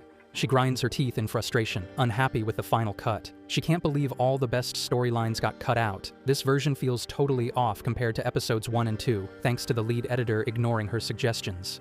Letting out a sigh, she comes to terms with her lack of control and heads off to find some food and get some sleep. The three guys are having a blast at their chicken party while others join in. They're joking around with Lily, calling him the chicken feast master and pointing out that they've got actual chicken, not just chicken feet. Moonday is quietly enjoying the food and soaking in the fun vibes, thinking how everyone's energy is making it a night to remember. But then he spots two guys across from him, just glooming out on their phones. He gets up thinking he just can't wrap his head around their mood swings. The third episode is about to drop and the energy in the room is buzzing. Lily is glued to the screen, complaining that everything's been edited to look wrong. She knows Seijin mentioned a bunch of names, so there's gotta be at least one that made it into the final cut. On screen, Team B looks totally down while their side is having a blast. Moonday realizes the whole vibe is totally twisted. The other team seemed to sort their stuff out, but the editing makes it seem like a total mess from the get-go. It's like the reality got flipped upside down, even messing with his performance of Into the New World. The room bursts into laughter when they hear him singing. Moonday gets that his words are all jumbled up. He thinks about clearing things up, but decides it's not worth jumping in. The episode moves on to their training sessions, reminding everyone just how tough their leader was and how nerve-wracking it really. Moonday is watching the screen and notices that the way it's edited makes Sion the main target of the choreographer's scolding. He dodged that edit, but looking back, the teacher went a little too far. Honestly, he wished the guy would lose all his hair. The scene where Moonday tries to cheer up Sion after the scolding made it into the final cut, which gets the other participants buzzing since they never thought they'd see that moment. Moonday realizes the timing is all messed up. This happened after they rearranged things. He's confused about why they changed it. Even Hyung is surprised because he only made that comment after checking that the main camera wasn't rolling. Just like that, Moonday finds himself in the middle of gossip and fun, turning that moment into something out of an anime about friendship. He's not even sure if he was just a regular, straightforward guy who reacted to whatever was in front of him before all this. Moonday can't help but creep up to Sion, wondering if the producers decided to totally change his edit. Everyone freaks out when their scene plays, and then Choi Won starts arguing, looking horrified at seeing himself. Out of nowhere, Moonday spots the second Lee Sejin and is shocked that he'd say something like that in an interview. Then the editing takes a wild turn. They completely cut out all of Choi Won's arguments. Thinking back, they also axed the part where they switched roles at the beginning. It looks like they chopped out the little squabbles to make the flow smoother, so the second part hits harder. But honestly, the main thing is his own edit. He barely gets any screen time, and when he does appear, he looks way too serious, making everyone laugh at him. Moonday realizes he's kinda reflecting on this too. Acting like that around other aspiring celebs really makes him seem lifeless. And just like that, the video rolls on, giving them more reasons to crack up. The editing really shows Sion as the top dancer, even making Kyun Sejin look less impressive. Moonday can't believe the crazy hype around it. There's a scene where a judge praises Sion directly, and he thinks about how he'd want to send her a gift if everything goes well for him. Their team's edit looks amazing, especially when you compare it to the other team, whose performance was pretty rough. Definitely worthy of a moment of silence. The episode wraps up with some confusing cuts that seem to push for votes for Ryu Chung-woo, but their team still feels like they've had a solid win, both live and on screen. Everyone breathes a sigh of relief as the video ends, their fears finally melting away. They all show appreciation for each other's hard work, and the whole experience makes Sejin feel even more grateful for their team. A few days later, Moonday's grabbing a drink when a group of girls spots him right away. They rush over, super excited and asking for a selfie. He's super aware of his bare face, but goes along with it anyway, relieved when they use a beauty filter. It's wild to already be recognized in public. He knows things will get even crazier as the show progresses. His current dorm is cheap with terrible security, so he has to remember to figure out better safety later. Suddenly, a notification pops up saying he's impressed 100,000 people and scored a point. He stares at the alert, totally surprised. The girls are buzzing, showing him how his New World stage is trending online. He's shocked. Viewer numbers have skyrocketed, and comments are flooding in, with everyone talking about his performance. Scrolling through his phone, he sees that posts about him spark debates. Still, his popularity has shot up in a scary way. It's even wilder when he spots posts from the group Squishy 3 jumping into the online conversation. After catching a Yu Yoon broadcast, he figures out there were definitely some issues behind the scenes. That might make it easier to move on to the second round, but he's still worried about the show potentially giving him a bad reputation. He decides to check out what people are saying. To his surprise, he's got the most fan cam views of all 31st members. The comments are mostly positive, and the social media vibe is similar. It's a little embarrassing, but honestly feels pretty great. Not a bad feeling at all. He knows this polished view isn't the full story, and if he looked deeper, he'd probably find all kinds of different reactions. Just as he expected, a wave of critical comments starts rolling in. Moonday saw the criticism coming, but it still stings to read those harsh comments lined up one after another. He spots a weird one among the others. A lot of accounts are using another contestant's photo as their profile, which makes him suspect they aren't true fans of Cha Yoon-jin. He knows this whole tactic, fans pretending to support popular contestants just to stir up trouble. It makes him anxious. During the first team match, it was all about supporting your own teammates, but now it's all about throwing individuals from rival teams at each other. It freaks him out to realize he's been set up as Cha Yoon-jin's direct competitor. Of all the possible outcomes, he's facing the fierce support of the leading contestants' fans, all because his own team has done so well. The comments are just brutal, mocking his skills left and right. He tries to calm himself down, reminding himself that he can only get better with time. Plus, he can track his progress with actual stats. Still, as he reads through the comments, he can't shake the nagging feeling that people think he doesn't deserve his spot unless he looks better. He takes a deep breath and tells himself that this isn't how everyone feels. And about his looks? He's got a month before the first ranking announcement, so he decides to make some tweaks. He opens his status window and adds a point to his visual stat, thinking that even a small change shouldn't raise too many eyebrows. Then he hits up the group chat, asking for salon recommendations, determined to take this seriously. Meanwhile, in a PC cafe, a girl who's now totally behind Moonday is working hard. After the first team match, she tossed aside any doubts and threw all her energy into supporting him. She's set on seeing him debut, spreading the word among her friends. And before she knows it, she's created a fan account in his name. She's convinced he won't get eliminated here, but what matters is his final ranking. She bites her nails in frustration, wishing it would be simpler if he just locked in a high rank from the start. Today, she even made a secret account just for the dedicated Moonday fans. After she wraps up a post, she takes a deep breath, realizing that getting back into this kind of support after a break makes her feel alive. To unwind, she starts watching behind-the-scenes clips from the PR live streams, hoping to catch more Moonday moments. She's curious about why he picked chicken feet as his food, wondering if his treasure hunt performance was so bad that was all he got. As she watches, she's impressed by how he's performed from the beginning, with the comments full of praise for her judgment. But then, a gloomy feeling hits her. She can't believe the production team would mess with the treasure hunt balls just for laughs.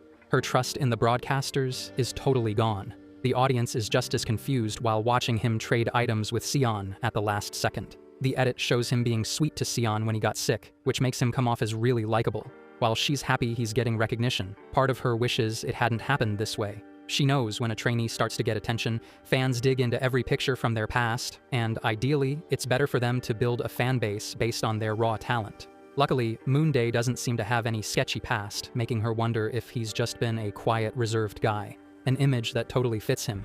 Thinking about him brings her happiness and a sense of security she hasn't felt in ages. It makes her appreciate being a fan even more because of that deep feeling. She gets so lost in her thoughts that she doesn't even realize the new episode has started. When Moonday pops up on screen, she gasps, and the can in her hand drops to the floor. Her eyes widen in disbelief. Moonday's hair is now this bold shade of blonde. Yeonjo is buzzing with nervous excitement. His looks are just unreal, leaving everyone around her in awe. She can't help but wonder how one person can be so perfect, feeling like he's got the best of everything. Part of her wishes he stays single forever, but then she remembers she forgot to grab a screenshot of his reaction. She figures someone else must have caught it, so she trusts the wider fan base and his loyal fans. Meanwhile, Kim Yeonju is busy cleaning up her spilled Coke as the behind-the-scenes PR footage keeps rolling. Finally, the moment they've all been waiting for arrives, the ranking announcement. But first, they reveal the results from the initial team battle. Xian takes first place in Team A, and Chiangwoo does the same in Team B. Both guys look totally surprised, and everyone celebrates Xian's win. Then the host announces that some participants have been selected by the stockholders during the first team match. These lucky ones are guaranteed to move on, no matter how they rank today. Yeonju is blown away. She didn't realize that the special perk they mentioned before the match was this huge. But thinking it over, it doesn't feel like such a big edge since getting first place already came from hard work. Still, she wishes Moonday could have snagged it instead. On the screen, the edits from Tiger Team create a totally different vibe compared to Team October's. As the announcement goes on, she notices that even though there were some internal issues after the match, the editors are avoiding a full-on negative portrayal, probably not wanting to upset the fans. She isn't a fan of that storyline, but figures it doesn't matter since it's not about Moonday's team. She redirects her attention back to her blonde-haired favorite. Sure, there are solo fans, but her main focus is on him, so she decides to just tune them out. While lost in her thoughts, she snaps back to reality as the host starts announcing the rankings from 31st place down. She sits up, knowing her guy's name is about to come up. One by one, contestants find out their ranks, and the crowd rallies around Moonday, who's sitting quietly. Yeonju is ecstatic to see that her boy made it into the top 12. That's a huge deal. As the rankings continue, she really wanted him in the top 10, but the competition is tough.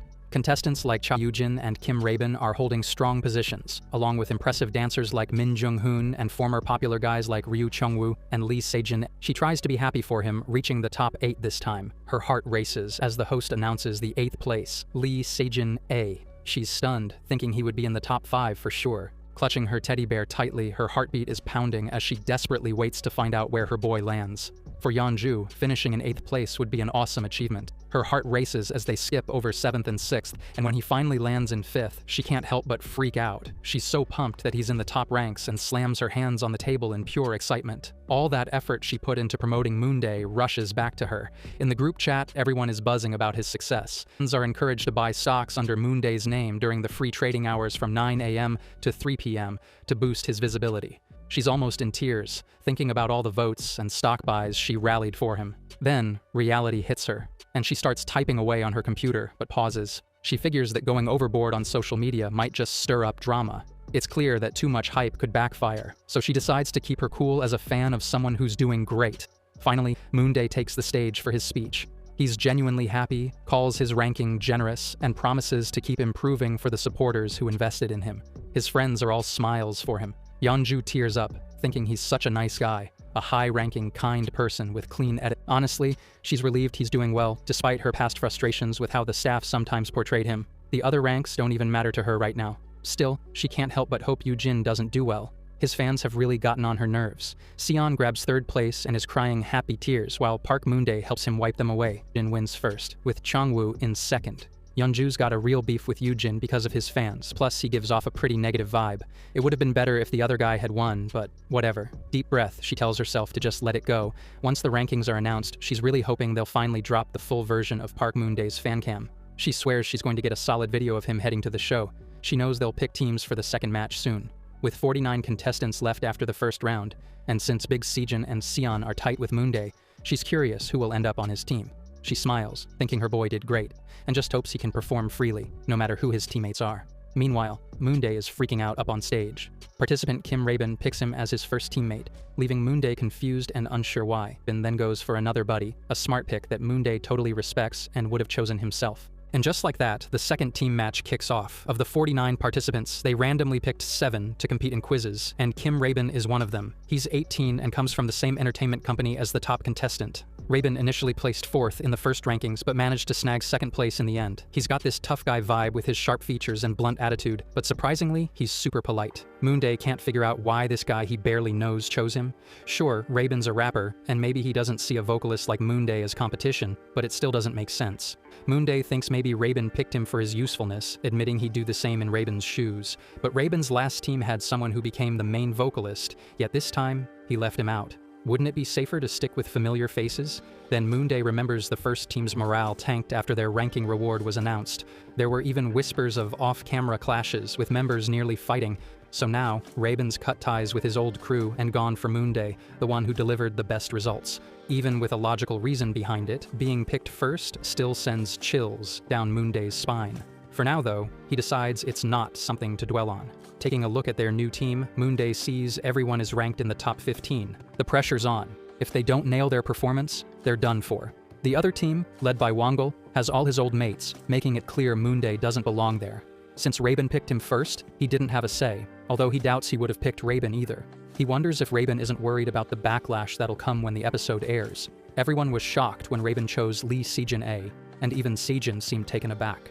Moonday gives him a nod, thinking it's probably because Sejin still had the highest rank among the leftover participants. His friends look at him with pity, and he's worried about the whole situation. Names Cheongwoo as their team leader, and everyone seems cool with it, saying it suits him perfectly. For Moonday, it feels like a good start, but he can sense the tension behind their smiles. They've been through enough chaos already, and he knows the production crew loves to capture dramatic moments. They really need to keep things together. Finally, it's time for the theme announcement of the second team match, which pops up on the big screen. The host mentions it's a recurring challenge, and Moonday realizes it's happening this season too.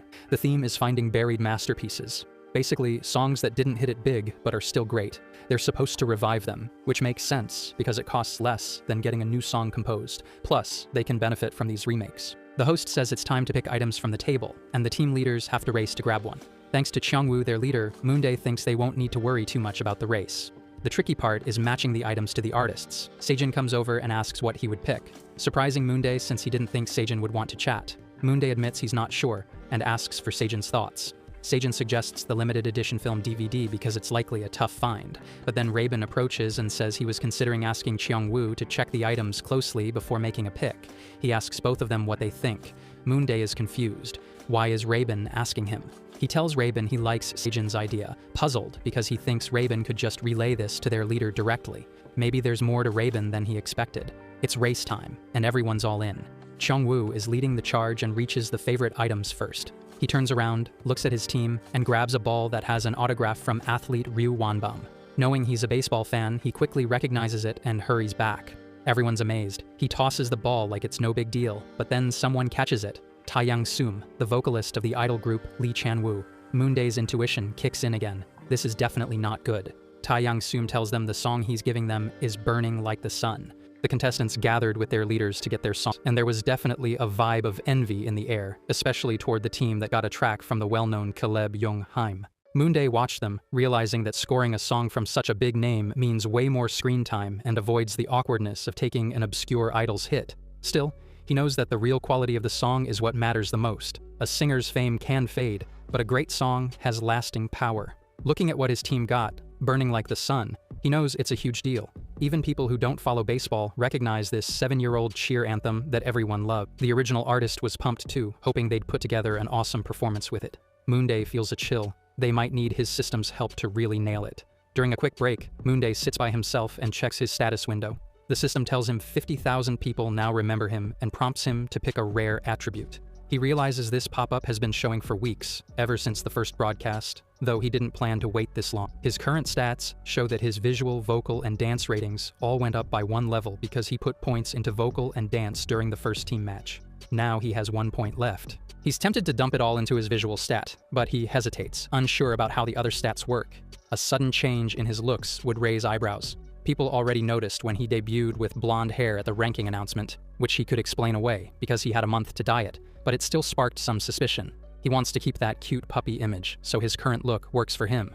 For now, he decides to hold off on visuals and hopes this spin will give him something really useful. He gives the wheel a try, aiming for a silver slot, but is shocked to land a duplicate of what he had before. The system flashes an error about the duplicate, but he brushes it off as a common issue in mass-produced games. He has no clue how combining duplicate items works, but with no other choice, he goes for it. Suddenly, he feels a rush of energy and is surprised to see that the combination actually worked, staring in disbelief at the new attribute.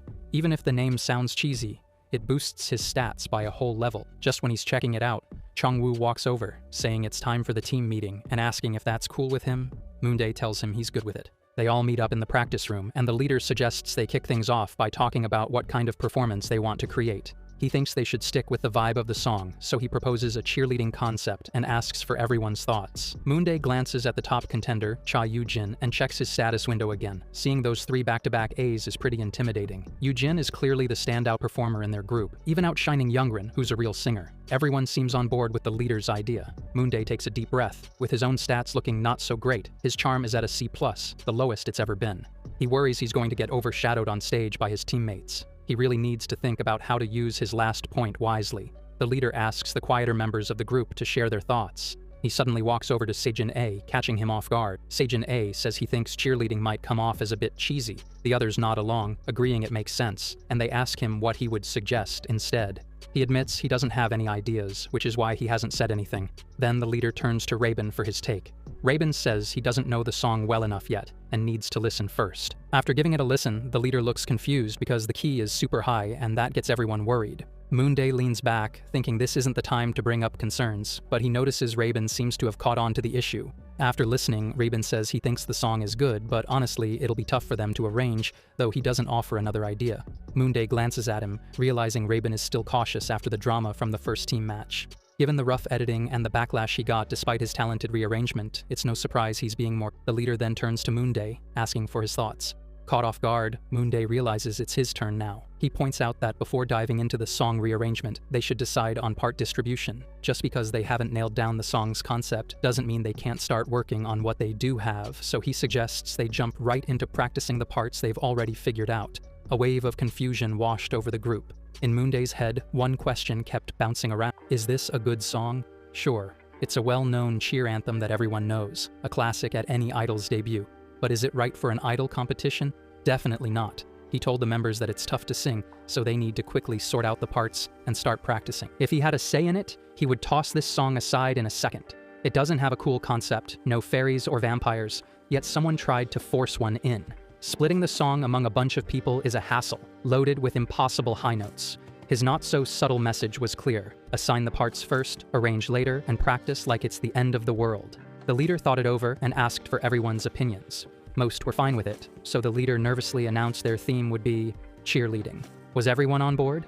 Soon, they all started singing to figure out their parts. A scary truth came to light. No one except Moondae could even hit the chorus, and he wasn't sure he could pull it off even with practice. One person suggested lowering the key before handing out parts, claiming only the main vocal could handle the original version. Moondae blinked, realizing this guy was contradicting his own plan by suggesting they rearrange first, but everyone else was on board, excitedly throwing in ideas for rap parts and changing up the instrumentals to amp up the cheerleading vibe. The leader stood firm, insisting they needed to be able to sing it as is, so they could start practicing. With no way out, Reborn finally gave in to what the group wanted. Moondae watched him surrender, looking like a scientist who just predicted doom, and was now being asked to help set up for the end-of-the-world party. He admitted defeat, knowing he was fighting a losing battle against the majority. Looking back, their way of convincing the team was surprisingly smart. He found himself unable to come up with a better idea, and, to his surprise, felt a small spark of gratitude. Though he was dragged into this against his will, a bit of enjoyment had snuck in. His new plan? Wait for some outside critic to tear them apart. When the leader said to kick off the choreography, it was immediately met with a shout about the unfinished song arrangement. Their performance for the judges kicked off, with everyone giving it their all. The panel was impressed since they were the first team to try a rearrangement. One judge threw in a backhanded compliment, saying the performance wasn't terrible, but the vocals had all the charm of a deflating balloon. Another judge applauded the cool choreography, but pointed out its oddly gloomy vibe, a subtle jab at Moondae's C+ dance skills. The judges huddled together, whispering about how the song just didn't have any energy. The final verdict was brutal. Their rearrangement turned a beloved song into something way worse. They wanted to know who was responsible for this musical disaster. All eyes turned to one terrified kid. A judge directly asked if Reborn was to blame. Moonday knew the real culprits were the members demanding too much, not the arranger. Trying to avoid eye contact with Kim was pointless. The leader smartly said it was a group decision, a tactical move that made Moonday give a mental thumbs up. Out of nowhere, another team member yells that Reborn is the one to blame. Moonday is in shock. Is this guy really trying to win a worst teammate award? Throwing Reborn under the bus like that is just going to create a massive wave of frustration. Moonday knows he has to step in. He carefully builds up his argument, pointing out Reborn's skills with software and stressing how everyone, including him, was part of the process that led to this mess. The team looks at him confused, while he silently wishes for the accused to just keep quiet. The leader jumps in, promising to take the feedback seriously and to pull off a great performance. A judge asks if they can actually turn everything around, warning them that they'll have to deal with the consequences, something they definitely won't forget. They all agree, a bit shakily. Moonday lets out a sigh of relief, feeling a little less stressed for the moment. The judge reminds them that even a new version doesn't guarantee it'll be better. Moonday knows that the final edit is totally riding on their results. The leader checks if everyone really believes they can improve. Another judge looks at them with a sympathetic expression, apologizing for dampening their spirits, but saying he didn't feel the song's real energy in their performance. The judge goes into detail, saying that real music hits home when it's full of genuine emotion, and this song only makes sense when it strikes a chord. He points out that as artists, their job is to tap into that raw energy, courage, and passion. He wants to know if they really get what he's saying. He warns them that momentary fame won't lead to lasting love, and the way they're interpreting the song now is a slap in the face to its original vibe. Chungwoo jumps in, saying he gets it, and the rest agree, promising to step up their game. Moonday twists open his water bottle and flops down in a chair with a tired sigh. He realizes that to nail down the right feeling, they need to throw out everything they thought they knew. But all this talk about passion and artistic expression just frustrates him. Looking around at his teammates, he sees nobody has any better ideas. It's even more evident when the leader calls for another team meeting, making their future seem pretty bleak. He stays behind, lost in his thoughts. Out of nowhere, Kim Reborn walks over. He quietly asks Moonday for a moment. Moonday looks up, surprised since they haven't really talked in 3 days, and he knows it's mostly because he's been swamped with practice. Reborn thanks him, which just confuses Moonday even more. Reborn goes on to say that it was the first time anyone had stepped in to help him in a tough situation. Moonday figures he's talking about getting shielded from blame earlier and tells him it was no big deal. Reborn shares that he was worried about being seen as a bad teammate again after the last round, and he gives Moonday credit for helping him dodge that bullet. Moonday understands the importance of keeping a low profile and realizes he'd be just as anxious. He remembers the old rumors about Reborn being disliked by his former team, and knows that if that idea sticks now, his chances of bouncing back would be shot. Reborn then notes that picking someone with strong teamwork skills was definitely the right move. Moonday looks at him, confused, and wipes his mouth. He asks Reborn if he was chosen for his teamwork over his singing talent. Reborn confirms it, explaining he noticed how Moonday kept things together during their first mission. Of course, he adds that Moonday's vocals are great too. Moonday is taken aback, realizing he's not just a backup singer, but actually a key player for his teamwork. He never thought of himself like that. It surprises him that Reborn has formed such a high opinion of him in just a few episodes.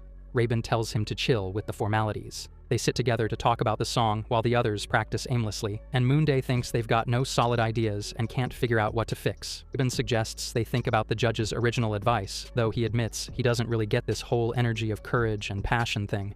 Moonday secretly agrees, thinking the advice is vague, like something an old woman would complain about. Then, Yoojun walks over to Reborn, looking a bit unsure, and apologizes for what he did earlier.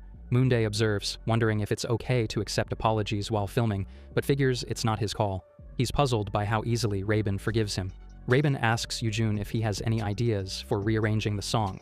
For Moonday, the main issue is still figuring out how to turn such an abstract emotion into a performance. Idols aren't superheroes from comic books. Suddenly, an idea hits him. He shouts, "No!" startling everyone. He pulls up his status window, lost in thought and feeling like he might have found a solution. As he sits there alone, the leader approaches and asks why Reborn is suddenly at the keyboard.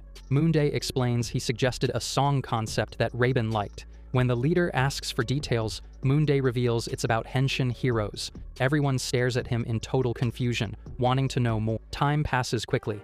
5 days later, it is the second team match day. A girl feels exhausted and wants to go home. After 5 hours of waiting, she is finally entering the venue. As a fan of Yeonju, she should have won an audience seat. She only applied for fun but ended up here after being bribed. She wonders if the woman beside her is a fervent fan of some boy. She knows he isn't ugly, but he isn't extraordinarily handsome either. Suddenly, a blue-haired girl approaches the woman. The first girl finds her appearance intimidating. Having no one to root for herself, she nervously calls out Moonday's name. The woman looks at her, confused. The girl then glances at the blue-haired girl, unsure if she is annoyed. The host announces they will see whose stock blooms today. The performances begin, with every team giving their absolute best. Minso is glued to her seat, totally amazed. She had no idea idol performances could look this incredible. The vibe is way more lively and exciting than anything she's ever seen on a screen. She starts to think maybe she should have checked out idol concerts sooner instead of sticking to ballads. She's completely enchanted. The acts are super powerful and every performer is seriously good looking. As the show goes on, she remembers she needs to vote for her favorite 2 teams. For now, she's leaning towards the first group, though she's still not sure when Moonday's team will hit the stage. When the last team finally comes out, she gets a rush of excitement as she recognizes a famous baseball cheer song. She had no clue the original could have such an electric vibe or feature such tough high notes. All her confusion disappears when she hears the audience going wild for Moonday, showing just how popular he is. The team rolls in on bikes, and honestly, the visuals are jaw-dropping. Their performance is intense, with powerful high notes and quick costume changes, and every member is giving it their all. When she finally spots Moonday clearly, she's stunned, realizing her friend really isn't great at taking photos. She wishes she had some better pics of this talented and charming guy, especially since she and her friend seem to go for the same type. The crowd goes bananas when the performance wraps up, everyone's screaming their names, even Reborn saying the act was insane and totally the best. In that moment, Minso gets why her friend is so obsessed, especially with the main vocalist, Park Moonday. She might not know a lot about this world yet, but he's totally won her over. She's convinced they're going to take first place. They've got to be the ones. Moonday couldn't shake off the judges' harsh feedback, and it felt like his future was looking pretty bleak. Then, out of nowhere, a wild idea popped into his head. One that would fit right in with the song's original vibe. They wouldn't even have to mess with the cheerleading routine they'd practiced for ages, and it could really show the courage and passion the judge was after. The only catch? It was kinda risky. If even one member looked unsure, the internet would tear them apart, and they'd probably get criticized for their uniforms too. But as he checked out the members' stats, he started to think maybe they could pull it off. He figured he'd need to bump his skill average up to at least an A or B to score a main position. Interestingly, everyone else's charm stats were already at least a B, except for his own, which made sense why the judges hadn't slammed their concept. So he tossed the idea over to Reborn, whose face lit up like a Christmas tree. Without wasting a second, Reborn jumped onto his computer. The team could see from his status window that he was all in. He just needed that little spark. The leader decided to let him be, and Moonday suggested they wait, which the leader totally agreed with. Watching Reborn, Moonday noticed his status window practically shouted "Golden Spoon." He started to wonder if there was a way to copy someone else's stats, like in those web novels. Instead of feeling sorry for himself, he figured he should focus on what he could do. He opened up his stats window and threw his last point into charm, bumping it up to a B. With nothing left to do but give his all, he watched the other teams kill it on stage, feeling a weird emptiness as his own team soaked in their awesome performances, knowing the result was pretty much a done deal. He got how the audience's voting worked. Since this was a team gig, most of the viewers already leaned towards a certain participant. Just because someone had a killer performance didn't mean they'd snag first place. A lot of people would probably vote for their fave team, and then maybe throw in a second vote for an underdog team, which could work in their favor. So landing in third place would actually be a solid win. The leader was super pumped about their performance and shared his happiness with everyone. Out of nowhere, Moonday caught a guy from a rival team giving him a smug look. He wondered if the guy was feeling confident because he hadn't had any nasty edits done on him, or if he was just being foolish. The leader reassured them, saying their best effort would look amazing on screen, but the mood still felt heavy. Another teammate with red hair chimed in, saying that eventually everyone would see their skills. Moonday nodded, hoping they might snag some sympathy votes from the crowd. The leader suggested they head back to the dorm, but Moonday couldn't shake off the worry about how the editing team would portray them. With all the contestants building their own fan bases, even a little bad editing could totally change public opinion. He remembered how Kim's fans had defended him during the first team match, pushing a way better narrative, which was a big win. Once he got his phone back, he realized he hadn't checked it in forever. He needed to start keeping an eye on online reactions as soon as he got home. Just then, Kim approached him, thanking him for everything and asking if they could swap numbers. Moonday didn't mind getting closer. Kim was ranked high, and his skills in music production had made everything about the last arrangement easy. He thought this could be a chance to shake up his social circle. If anything went sideways with his current teammates, he could find himself in a tough spot. So for his own sake, teaming up with Kim, who had debuted in his previous life, seemed like a smart play. By making their friendship public before the next shoot, he could reshape how people viewed him pretty quickly. Plus, getting close to Kim might even help him connect with Cha, which could win him some brownie points with their fans. He knew he shouldn't overthink it, but the pressure to debut had him feeling like he needed to navigate every social connection carefully. Kim seemed pretty straightforward on calls, so Moonday promised himself he'd reach out to him this week. As he stands there alone, Sion walks over with a serious look on his face. The boy leans in and whispers something about Choi. Moonday asks what's going on, wondering if Choi is being pushy again, wanting more parts. The shy guy lets him know that Choi is honestly a bad dude. He's breathing heavy, and Moonday is confused, asking if something happened. He can't believe Choi did something to get even Sion to speak up against him. Sion explains that Choi keeps asking for more parts, throwing shade at everyone, and even had some negative things to say about Moonday in his interview. Moonday feels a wave of frustration, thinking Choi has really picked up some nasty tricks from the first person who went after him. Sion adds that Choi pretty much calls the shots, so they can't really fight back, which is why Moonday should be careful. Choi might be spreading rumors about him too. Moonday looks at Sion and realizes he thought Sion was just trying to trash talk Choi, but he's really just trying to look out for him during the survival show, like a true friend. This makes Moonday feel bad for always judging people by their rankings.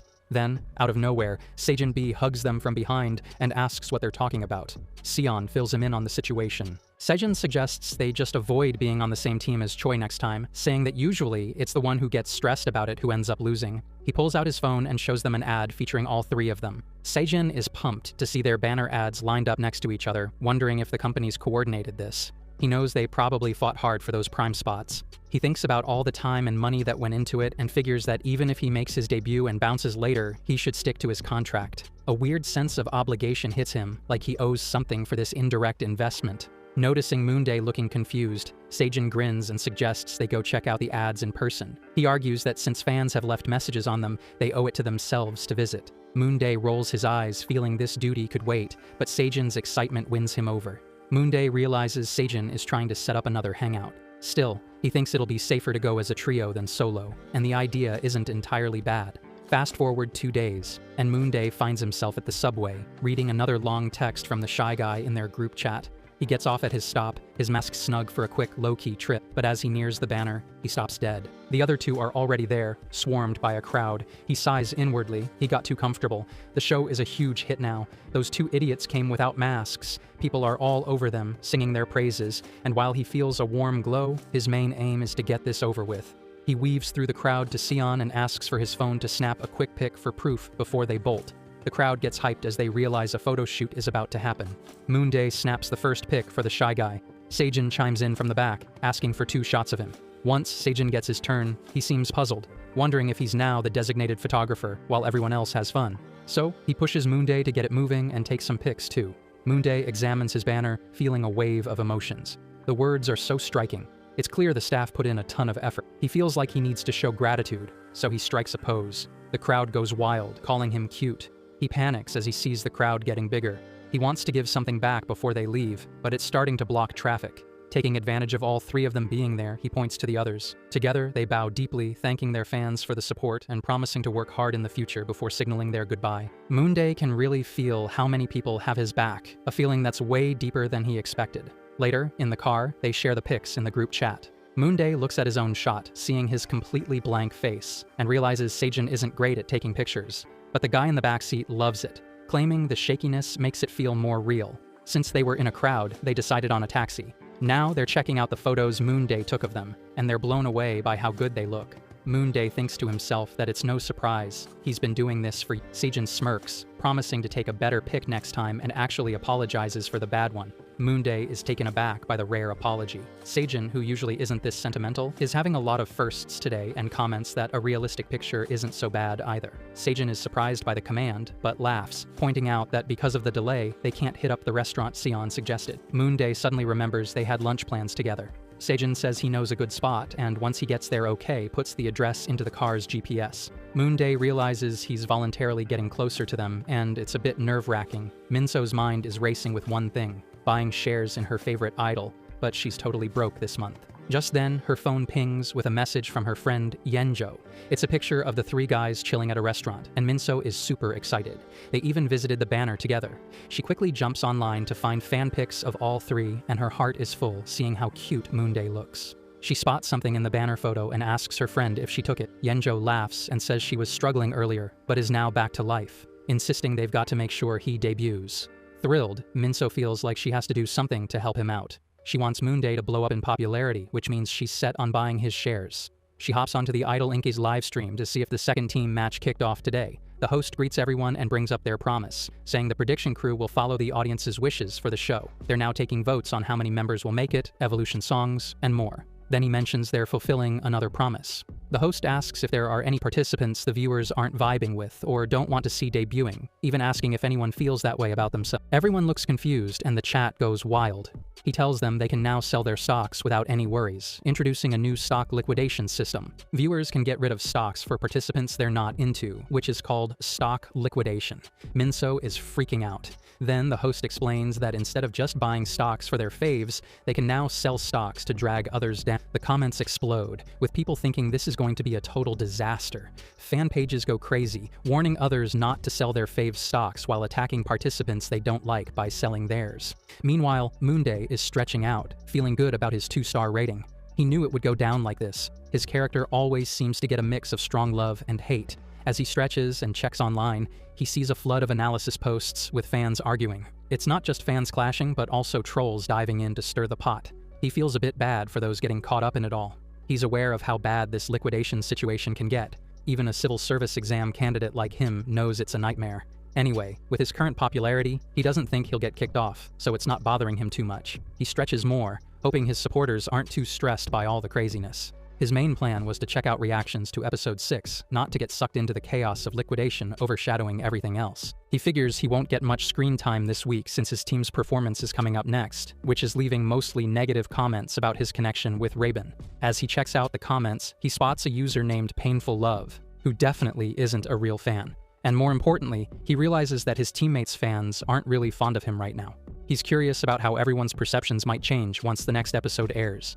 He feels confident that their performance was solid enough that even if they try some tricky editing, it won't matter too much, which makes him genuinely interested in how the public will react. In the meantime, he's focusing on checking his status notifications and achievement updates.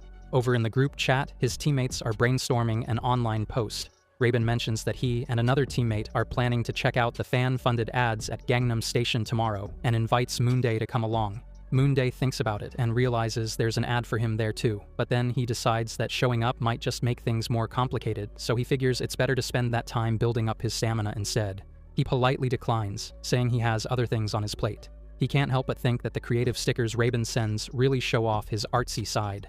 Moondae also reflects on how the fans in the Idol Inc. community have such unique and diverse tastes, especially noticing how Reborn's old-school greetings seem to get fancier every time they chat. As the days roll by, it's finally time for the episode 7 broadcast. He's hoping for a good reception to wrap up the week on a high note, but when he watches it, he sees that his screen time is basically saved for the end. Still, he can't help but laugh at the opening of the video, where another contestant is just sobbing their eyes out. Moondae is watching the show, and he can't help but feel a mix of fascination and annoyance as he sees a crying contestant. Sure, it's impressive in a way, but he remembers how annoying the kid was in their past interactions. What really surprises him, though, is what happens next. After the interview, Choi strolls back to the practice room and completely ignores everyone, just walking right past them. The prediction crew is all over this, tracking every unhelpful move Choi makes. They even throw in an old clip from the first team match that shows some sneaky stuff going down back then. Next, they switch gears to the second team match, where it's clear that their meeting didn't go anywhere.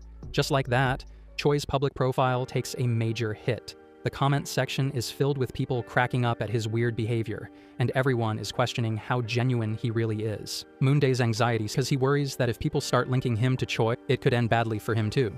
He's stressed about possibly getting double the backlash if things take a dive later on. Luckily, the focus shifts to Sejin, who's mediating the conflict and actually making things better for their team. Their performance after that is solid, so nobody connects Moondae to the earlier mess. He figures that if there's more chatter about it later, the heat will probably stay on Choi. As he processes everything, his face, he knows Choi brought a lot of this on himself, but that doesn't stop him from feeling disgusted by how the production team is cutting the footage. It's clear Choi isn't really handling this well, and it seems like he's going to have a tough time ahead. There are only 2 teams left for the episode now, and it should be almost time for his team to shine. But with so many big-name participants in the mix, he knows not to expect too much attention. The editing is focused on the other team, showcasing how he got picked in the end. It's obvious the production crew is trying to fix Kim's image since they're showing the team getting scolded by the judges. Scanning through the live comments, Moondae realizes he was the first to get called out on screen. He lightly bangs his head in frustration, questioning if the drink he had is messing with him because he's feeling unusually angry. He used to admire the production team's skills, but now it's clear they only care about making things trend, and they're not thinking about how it affects the contestants. At the same time, one contestant keeps getting a positive edit. As expected, the narrative is shaping up to show the leader taking all the credit, which really hurts Lee, especially since Kim also played a part in the reshuffle. Watching the second half of the video whirls his anxiety into overdrive, especially when they show the part where they were told to amp up their emotions for the dance.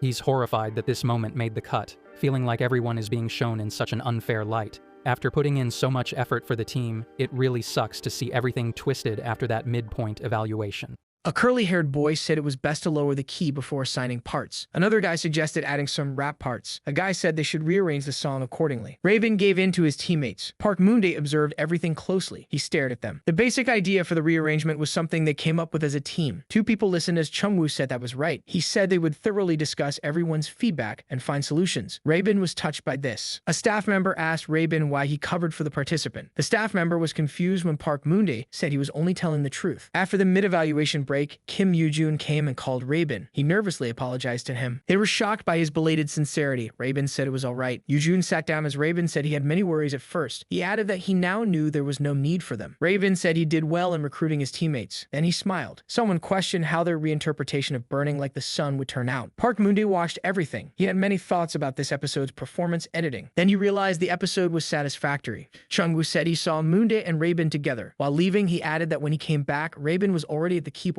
He said Moondae was excited to do it. He became nervous and wondered if geniuses were naturally like that. Then he saw Moondae's excited face. Chungwoo laughed. Park Moondae did not expect the entire post-evaluation situation to be edited this way. Someone put toothpaste on the brush. While brushing his teeth, Moondae thought that no matter how many times he watched it, he still could not get used to it. He remembered the interview where he wore a hoodie and appeared to defend Kim Raven, who had actually been shot during the first team match. He remembered they kept trying to make him show off his abilities, so he answered casually. Moondae did not expect them to include that scene to emphasize his apathetic personality. He kept picking up and putting down his phone while thinking he was not used for evil edits, and he was satisfied with that. He lay on the bed and thought he should check the reactions to today's episode. Then he decided to check them tomorrow. He closed his eyes and thought they had edited the episode very well. They highlighted the surprise twist of the team placing third during the announcement. For him, the edit ended up working in his favor. Because of that, it was not until around lunchtime the next day that he realized the aftermath of episode VII was much bigger than he had expected. Kim Raven's anicap posted that they had decided to accept Moondae. The post received many positive responses. People praised Moondae's face. Some hoped that Raven, Yoo-jun, and Moondae would debut together. The oven beeped when the food was ready. Someone unlocked the phone. Moondae reached into the oven and took out his food. He wondered whether he should eat it there. After episode VII aired, Kim Raven's fans completely changed their opinion of Park Moondae. The fans who had cursed and hated him started supporting him. While walking home with his food, Moondae thought their change in attitude was remarkable. The reactions from Moondae's fan accounts were evenly divided. There were fans who felt relieved because they no longer had to worry as much about the stock liquidation. On the other hand, some fans were angry. Moondae checked his phone and hoped they were not getting too stressed. He thought they should be enjoying themselves since they were spending money on this. He felt bad because that did not seem to be the case. Still, everyone was satisfied with the performance. Compared to the first team match, the viewer count was higher. The YouTube responses were also better. Moondae thought the same was true for his individual fancam. Even though he was doing this out of necessity, he could not deny that he felt proud of himself. He thought that if he did not die, he would probably look back on this meaningful experience after a few years. He expected to feel relieved as the day to erase the status effect came closer. At this point, he did not think much. He only felt relief. He sat at the table. The meal had gone cold on the way back. He felt this way because the results were much better than he had expected. He took the first bite of the food. He thought that, as a civil service exam candidate, he had not felt any sense of achievement for the past few years. The food was delicious. This feeling of success after such a long time excited him. Still, he thought the exhaustion was greater than the joy. Then Moondae continued reading the comments. After that, he fell silent because it felt creepy. He thought that after his debut, he might receive a status status effect that said if he retires, he will die. Then Moonday received a message from Sejin. He was surprised after reading the texts. On the day of the shoot, at a restaurant near the studio, two boys greeted Moonday. They offered him a seat, but Moonday noticed that their expressions were full of dread. He wondered why they were still acting like this when they already knew that the troll Chok Wongle incident was over. He was confused about who had upset them again. It was the two of them who invited Moonday to a meal before the shoot. Sejin said the food was very delicious. Ayeon agreed with him. Ayeon let out a sigh. Moonday quietly looked at him. Then he continued eating. Moonday asked if they were acting like this because they were worried about today's vote results. He said they did not look well. They both nervously looked at each other. Sejin said Moonday was like a ghost. They started talking about strange things. Moonday grew worried. He thought they had been looking themselves up on the internet too much. He thought they would finally be able to officially check the minus vote count once the shoot began. He also thought they would finally be able to eat properly. Moonday believed food was what gave people energy. Both of them were surprised when Moonday said this was an audition program.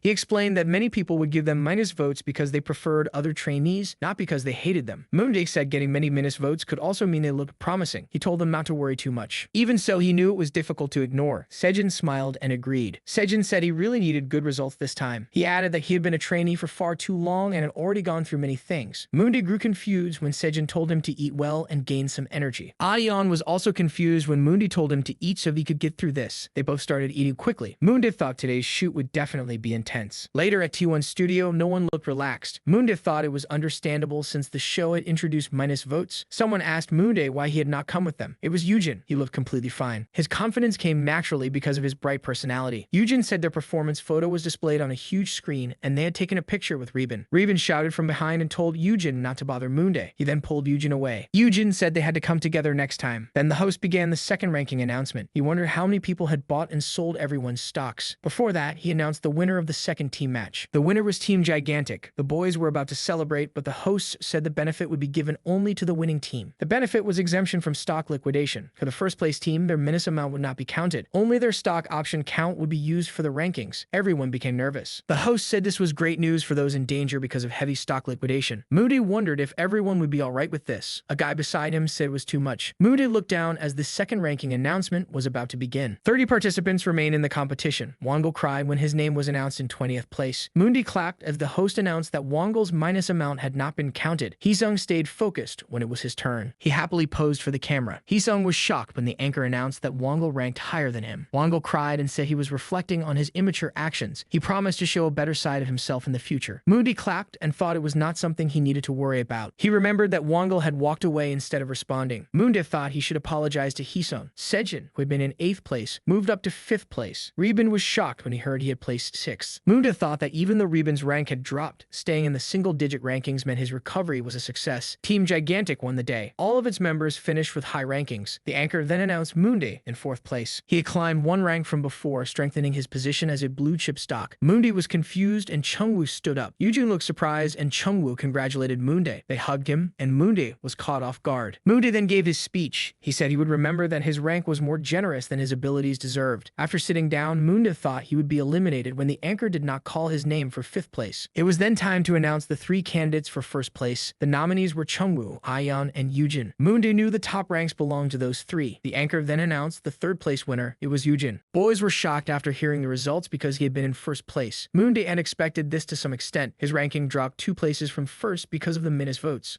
He went on stage to share his thoughts. The minus vote system was clearly disadvantageous for a polarizing contestant. Yujin smiled and said he was happy to receive a high ranking. However, he did not seem to care much about it himself. Only the 1st place ranking remained. The finalists for 1st place were Chungwoo and Hayeon. They went on stage and Hayeon was shivering. Moonday thought Ayeon might pass out if he ranked 1st. It was time to announce 1st place. Chungwoo won 1st place. Unless something unusual happened, Chungwoo finishing 1st was expected. As a national team member with a good public image, his ranking was probably not affected much by the minus votes. He thanked everyone. He said he would work harder and treat 1st place as everyone's wish for him to improve. While giving his speech, Chungwoo placed his hand on Ayeon's back. Sometimes having no reason to be disliked can be a strength. The anchor said it was heartwarming to see them comforting each other. The current rankings included the stock sales. The anchor then asked what the results would have been without the stock sales. The boys listened carefully. Chungwoo looked surprised. The real highlight came after that. It was a bright day. A staff member announced that they would have a 5-minute meeting. Moonday silently looked down. He remembered the anchor saying that the rankings shown at that moment were everyone's final rankings including the sold votes. Then the rankings were recalculated using only the purchased votes. Chungwoo, who was originally 1st, dropped to 2nd.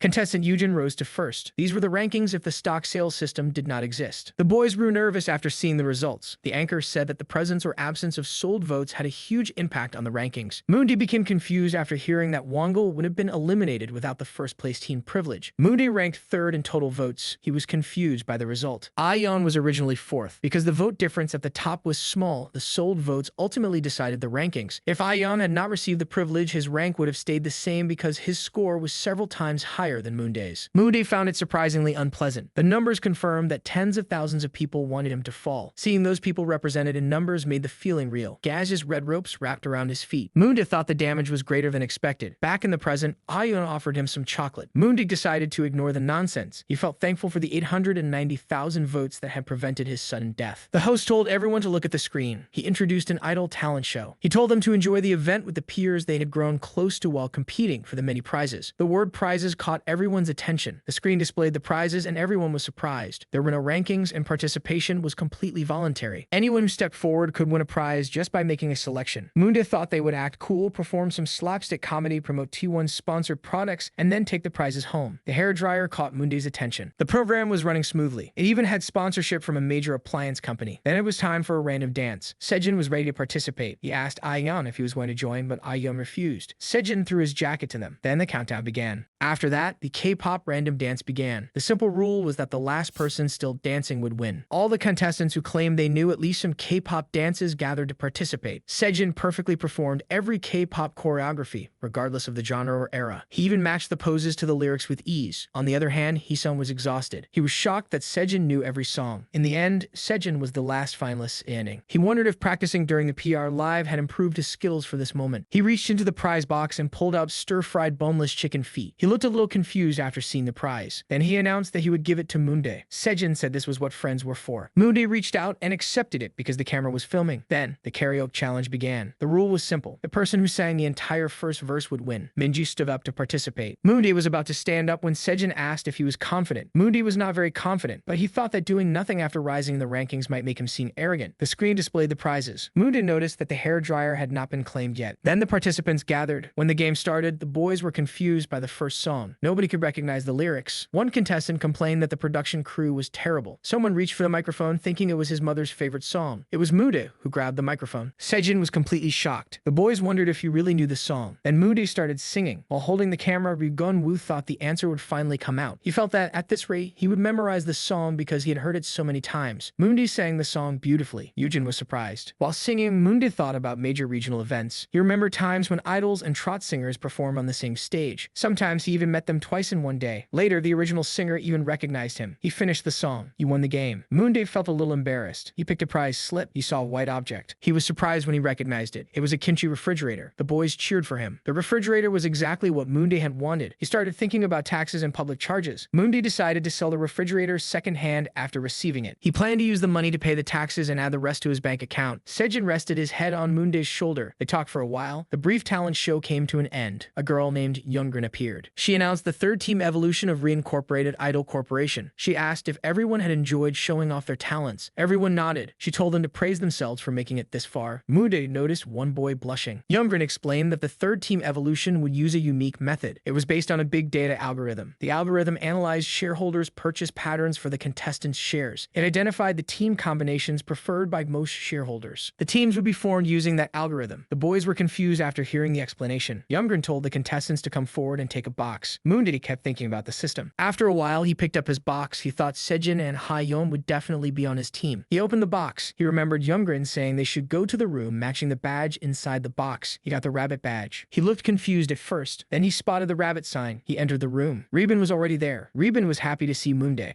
They wanted Moonday to sit in the middle. They did not expect to end up on the same team. Reborn said the song Moonday sang during the talent show was one of his favorites. Moonday thought it was good to have a high-ranking participant on the team. Then someone else entered the room. It was Ayeon. He was happy to see them there. He walked over and said it was great they were on the same team this time. He happily said he would do his best. Reborn was quite surprised because he and Hayeon had never interacted before. They greeted each other. Then Sejin suddenly entered. When he saw Moonday, he wondered why Moonday was not in the puppy group next door. Moonday gave him a deadly stare. There were 6 rooms and each team had 5 members. Only 1 member was left to join. Moonday hoped no troll would join because the current lineup was so ideal that it made him anxious. Sejin was uncooperative, but he was not the type to sacrifice others for his own gain. Moonday started guessing who their final teammate would be. Everyone stood by the door to surprise surprised the new teammate with an enthusiastic welcome. Moonday guessed Wongo would be the one to enter. It was finally time for the last teammate to arrive. As soon as he entered, everyone was surprised. He fell to the ground in shock. He was surprised to see Hyeon and Moonday there. The best possible outcome for the third team match was that Iljun joined them. The team lineup was not bad at all. After a while, Sejin started the conversation. The members said they wanted to do their best, while some were quite excited. The theme of the third team match allowed them to perform any song, hold any concert, and wear any clothes. Everything was up to them. Moody silently watched everyone. Sejin told them to discuss their song and asked if anyone wanted to suggest one. Ayeon raised his hand. Reborn found Ayeon's suggestion of Loving the Wait interesting. The song was known for its high notes and musical style of choreography. It was released 5 years ago by a 9-member boy group. The song had a refreshing, sophisticated, high-teen concept that was well received by its target audience. It also gave the group its first win. Everyone praised Ayeon's suggestion. He became happy after hearing their feedback. Reborn said VTIC Sunbendim's song was the most effective choice. He added that he was fine with a better suggestion if anyone had one. Moonday looked at Sejin. He thought Sejin was brushing it off because there was probably another song he wanted to suggest. Moonday decided to pay more attention to him. Reborn nervously said he suggested the song because it was the best fit for the assignment. Moonday said that was a perspective they needed to keep in mind. Iljun placed a hand on Reborn's shoulder and praised him. Sejin quietly watched them. Then Sejin finally spoke. He declared it was time for a sexy concept. The boys became nervous. Moonday thought Sejin was being so bold that it was a little annoying, but he did have a point. Moonday asked Sejin what song he wanted them to perform. Sejin wanted to compare a few songs before choosing the best one. Iljun became nervous when Moonday turned to him. Iljun said that since they were the rabbit team, he wanted to do something related to rabbits. Moonday thought Iljun had lost his fighting spirit because he started acting strangely. Ayeon asked Moonday what he wanted to do. Moonday thought carefully. Everyone focused on Moonday when he suggested combining everyone's ideas. Moonday agreed with every suggestion mentioned so far. Ayeon was happy when Moonday chose to perform Loving the Wait first. The song was a great choice because it had been released 5 years earlier. The song Reborn suggested, Hone, was only 2 years old. During the first team battle, recent songs from top idol groups like VTIC were too difficult to perform. Reborn looked down and Moonday felt they could not ignore the opinion of the song arranger. Moonday wanted the rearrangement to have a stronger impact. Reborn was surprised when Moonday said he liked the traditional song Reborn had suggested earlier. Reborn said it would create a fun arrangement and performance. Moonday convinced Kim Reborn. Only Big Sejin and Gold One still needed to agree. Sejin asked if the arrangement should have a sexy traditional sound. He wanted to make it as impactful as possible. Moonday knew that was the direction he wanted from the beginning. When Moonday mentioned the rabbit idea, Iljun said he was just saying random things. Moonday replied that suited them well. He explained that rabbits appear in old folk tales and in the legend about rabbits making rice cakes with a mortar on the moon. Iljun wondered how they could make that concept sexy without ruining a children's story. Reborn suggested reconstructing it into an imaginary animal. He said that if they could pull off the image, it would become a very charming concept. Sejin called for the final vote. Everyone raised their hands for the suggested performance. Sejin said all of their ideas had been included. The team decided to do their best. Outside the room, the boys talked while waiting. Sejin returned after reporting to the writer. When his teammates asked about the reaction, Sejin said the concept felt fresh and was received well. However, they also said they would need to see the performance before judging it properly. On the next room, someone screamed that he did not want that. Wongo was confused about what was happening. It was Sejin and the others thought they were fighting. They came out into the room and started calling his name. Chungwoo told them to wait there for a moment. Sejin's teammates watched nervously. Moody saw the next team. Wongil and Yujin were there too. Moody was confused why the algorithm had grouped them with Chungwoo and Sejin. This was the guy who grabbed Reborn's neck during the first team match. Yujin, who usually had a bright personality, had become very quiet too. Moonday thought Chungwoo's stomach must be churning by now. Sejin told his teammates to move on quickly. Moonday thought that if they got involved, they would only be sacrificing themselves to the show. After that night came, most of them were sleeping. Sejin was relaxing on the bed. Iljun was not ready to shower first, so he sent Ayeon instead. When Moonday came out, Sejin could not believe it at first, but they really had practiced without any rest. Sejin kept talking while falling asleep. Iljun wanted to get something to eat, so he said he would be back soon. Moonday went to Ayeon. He told him to wash up first, but Ayeon could not come to his senses. Moonday froze when someone called him from behind. It was Reborn who asked if Moonday had used the shower first. Moonday nodded. Reborn said the practice must have been difficult. He added that Moonday might be wondering why he was perfectly fine. Moonday stayed silent. The status window appeared behind Moonday's head. This was the reward he received after earning the next fame achievement during the second team match. The screen displayed the Call of Fame, and 5 more people remembered Moonday's existence. It did not feel real to Moonday. It would not take long to reach the 1 million milestone. Not for him, but for Moonday. He thought it was a relief that he was using someone else's body. It was the most useful attribute he had received so far. His body did not gain any special strength, but he did not get tired easily no matter how much he moved. That was why, even after such intense practice, he could still organize his thoughts before washing up. He still felt tired and drowsy. He wanted to go to bed first. Someone knocked on the door. Moonday thought that if it were Iljun, he would not need to knock before entering. The knocking became more persistent. moment. When Moonday opened the door, he could not say anything. It was Eugene, and he was crying. In the Idol Inc. community, Eugene's fandom was known as one of the biggest. From voting campaigns to supporters and trolls, the buzz around him was always bigger than expected. They acted confidently because of Eugene's presence. Eugene could not and would not be beaten. He was the undeniable #1 participant. Moonday was nervous and wondered why Eugene was crying there. He thought the fixed camera had already recorded everything. Jumbo was on that team, yet Eugene still came there. Moonday was confused about why Eugene had gone to another team and caused such a scene. Eugene was not the type to think about those things. Eugene said he had come to see him and Reborn.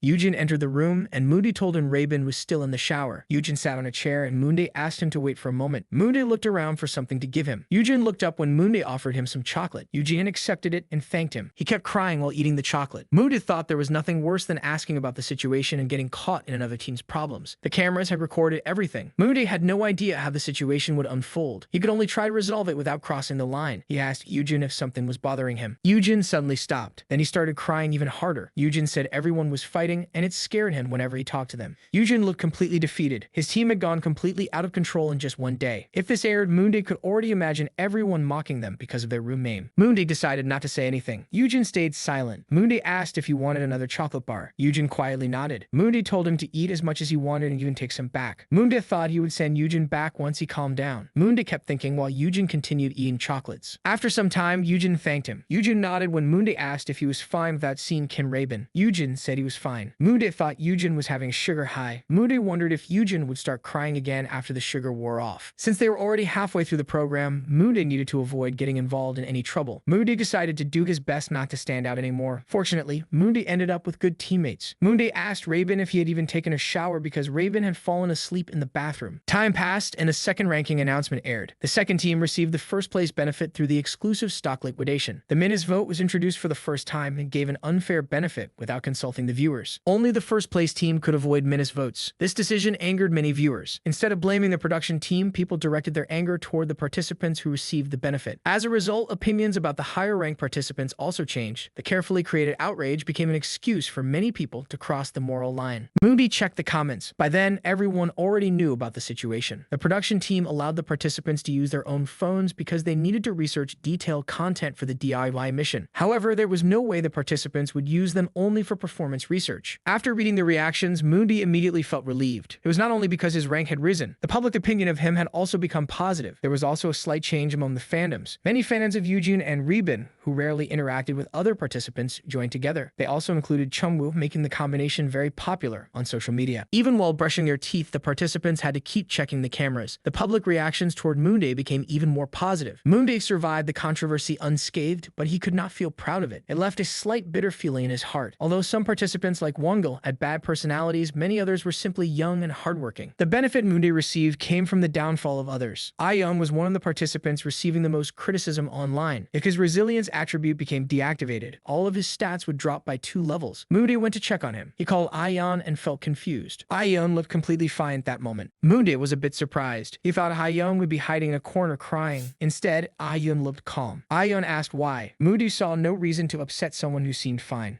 He gave Ayeon some chocolates. Ayeon put them in his bag because he had to control his weight. He worried that gaining weight would affect his dancing, so he avoided getting used to late-night snacks. Then he said Moonday was too skinny. Moonday looked confused. Sejin laughed and said he thought Moonday was pushing himself to the limit to maintain his figure. Iljun was surprised and said Moonday ate a lot but never gained weight. Moonday intentionally ate more to maintain his stamina, but everyone had misunderstood. Ayeon stopped laughing when Moonday looked at him. Then Ayeon apologized. Moonday did not understand why he apologized. Ayeon agreed when Moonday suggested they focus only on the stage materials instead of looking at other things online. Ayeon wanted to do even better this time. Moonday expected that response, so he was relieved. Everyone was shocked when Ayeon revealed he had already seen everything before filming ended because he kept searching for it. It kept appearing. Moonday remembered the day filming started. Instead of realizing that Ayeon did not ignore the internet, he understood what Ayeon truly felt. Ayeon said he had expected this day to come and had prepared himself. When Ayeon said he had gotten used to it, Moonday realized he meant getting used to being insulted for his stuttering. Moonday had thought about this for a while. It was clear clear that Aion had also gone through hell because of his peers. Teenagers could be terrifying. Moonday said it would not last forever. He said the negative reactions would disappear once Aion performed well on stage. It was a survival program. Even Moonday could become the target of criticism the next day. Sejin started teasing him. He said that every deserved praise also came with deserved criticism. He joked that if he were a viewer, he wouldn't have invested in Moonday right away. He laughed so hard that the bed had almost collapsed. Sejin reminded everyone to keep working hard. Reborn came from behind and Iljun got startled. Reborn had finished organizing everything. He prepared the sample costume, the materials, and the prop patterns. He shared the files in a group chat. Sejin wanted to discuss a little more before sleeping. No one wanted to sleep. Everyone stayed on their phones. Moonday would have been fine without sleep, but the others were just as determined. He tried to max their energy as much as he could. 2 days later, during a mid-evaluation, the boys were exhausted. The manager read something on the paper. Then he made a decision. The Rabbit members were surprised when the manager praised their work. He could not believe they had created the choreography together. A short-haired girl praised them and asked if they should hear the opinions of the producers and the wardrobe team as well. The music producer and the wardrobe team were also impressed by their work. Everyone completely fell in love with Reborn. The beautiful girl said she was excited to see them on stage. Reborn hesitated and thanked them. The manager told them not to injure themselves by working too hard. Then it was Team Deer's turn to perform. Moonday felt a little bewildered. They had been so absorbed these past few days that he was not sure how good the performance would look. Everything went very well. Later that night, the boys talked before going to sleep. Aion said everyone would like it. It had been a while since Moonday had slept for at least 4 hours. Sejin remembered they had not decided on the pattern for their final outfits. Moonday wanted to sleep. Sejin took out his phone and was about to send something he had saved yesterday to their group. Suddenly, he froze in shock. Iljun wondered why Sejin had not sent it. Moonday was confused about what was happening. Suddenly, posts appeared online accusing Sejin of bullying people during high school. Viewers began commenting that if the accusations were true, Sejin would have to step down and never appear on television again. Moonday looked at Sejin in shock. He opened the page. It was a gossip forum. It was a popular site for trolls and controversial posts. Moonday found a post accusing Sejin of school violence. School violence was one of the worst scandals in the idol industry. A record of bullying or physical violence could end an idol's career. It was even more damaging for survival program contestants. The scandal had appeared against someone on Moonday's team. Whether it was true or not, the post was clearly meant to bring Sejin down. Moonday realized that. He thought his recent luck had been too good for something this catastrophic not to happen. He wondered if Sejin was really capable of doing such a thing. He refused to jump to conclusions. He decided to verify the truth himself. Fortunately, none of the Dorn cameras were working because of technical issues. Moonday read the scandal. They asked Sejin if it was really about him. Sejin said he was not sure. He was sweating as he said he had never taken that picture. He did not completely deny the accusations. When they asked if he had smoked before, he nodded. He said he had smoked during his first year of high school because of personal issues, but he quit soon after. He shivered as he insisted he had never behaved that way at school. Iljun shouted at him to stop reading the post and turn off his phone. Sejin said he needed to read it so he could deal with it. Then he went downstairs. He said it did not matter anymore. It was over for him. He would not believe himself either. He insisted he had never bullied anyone.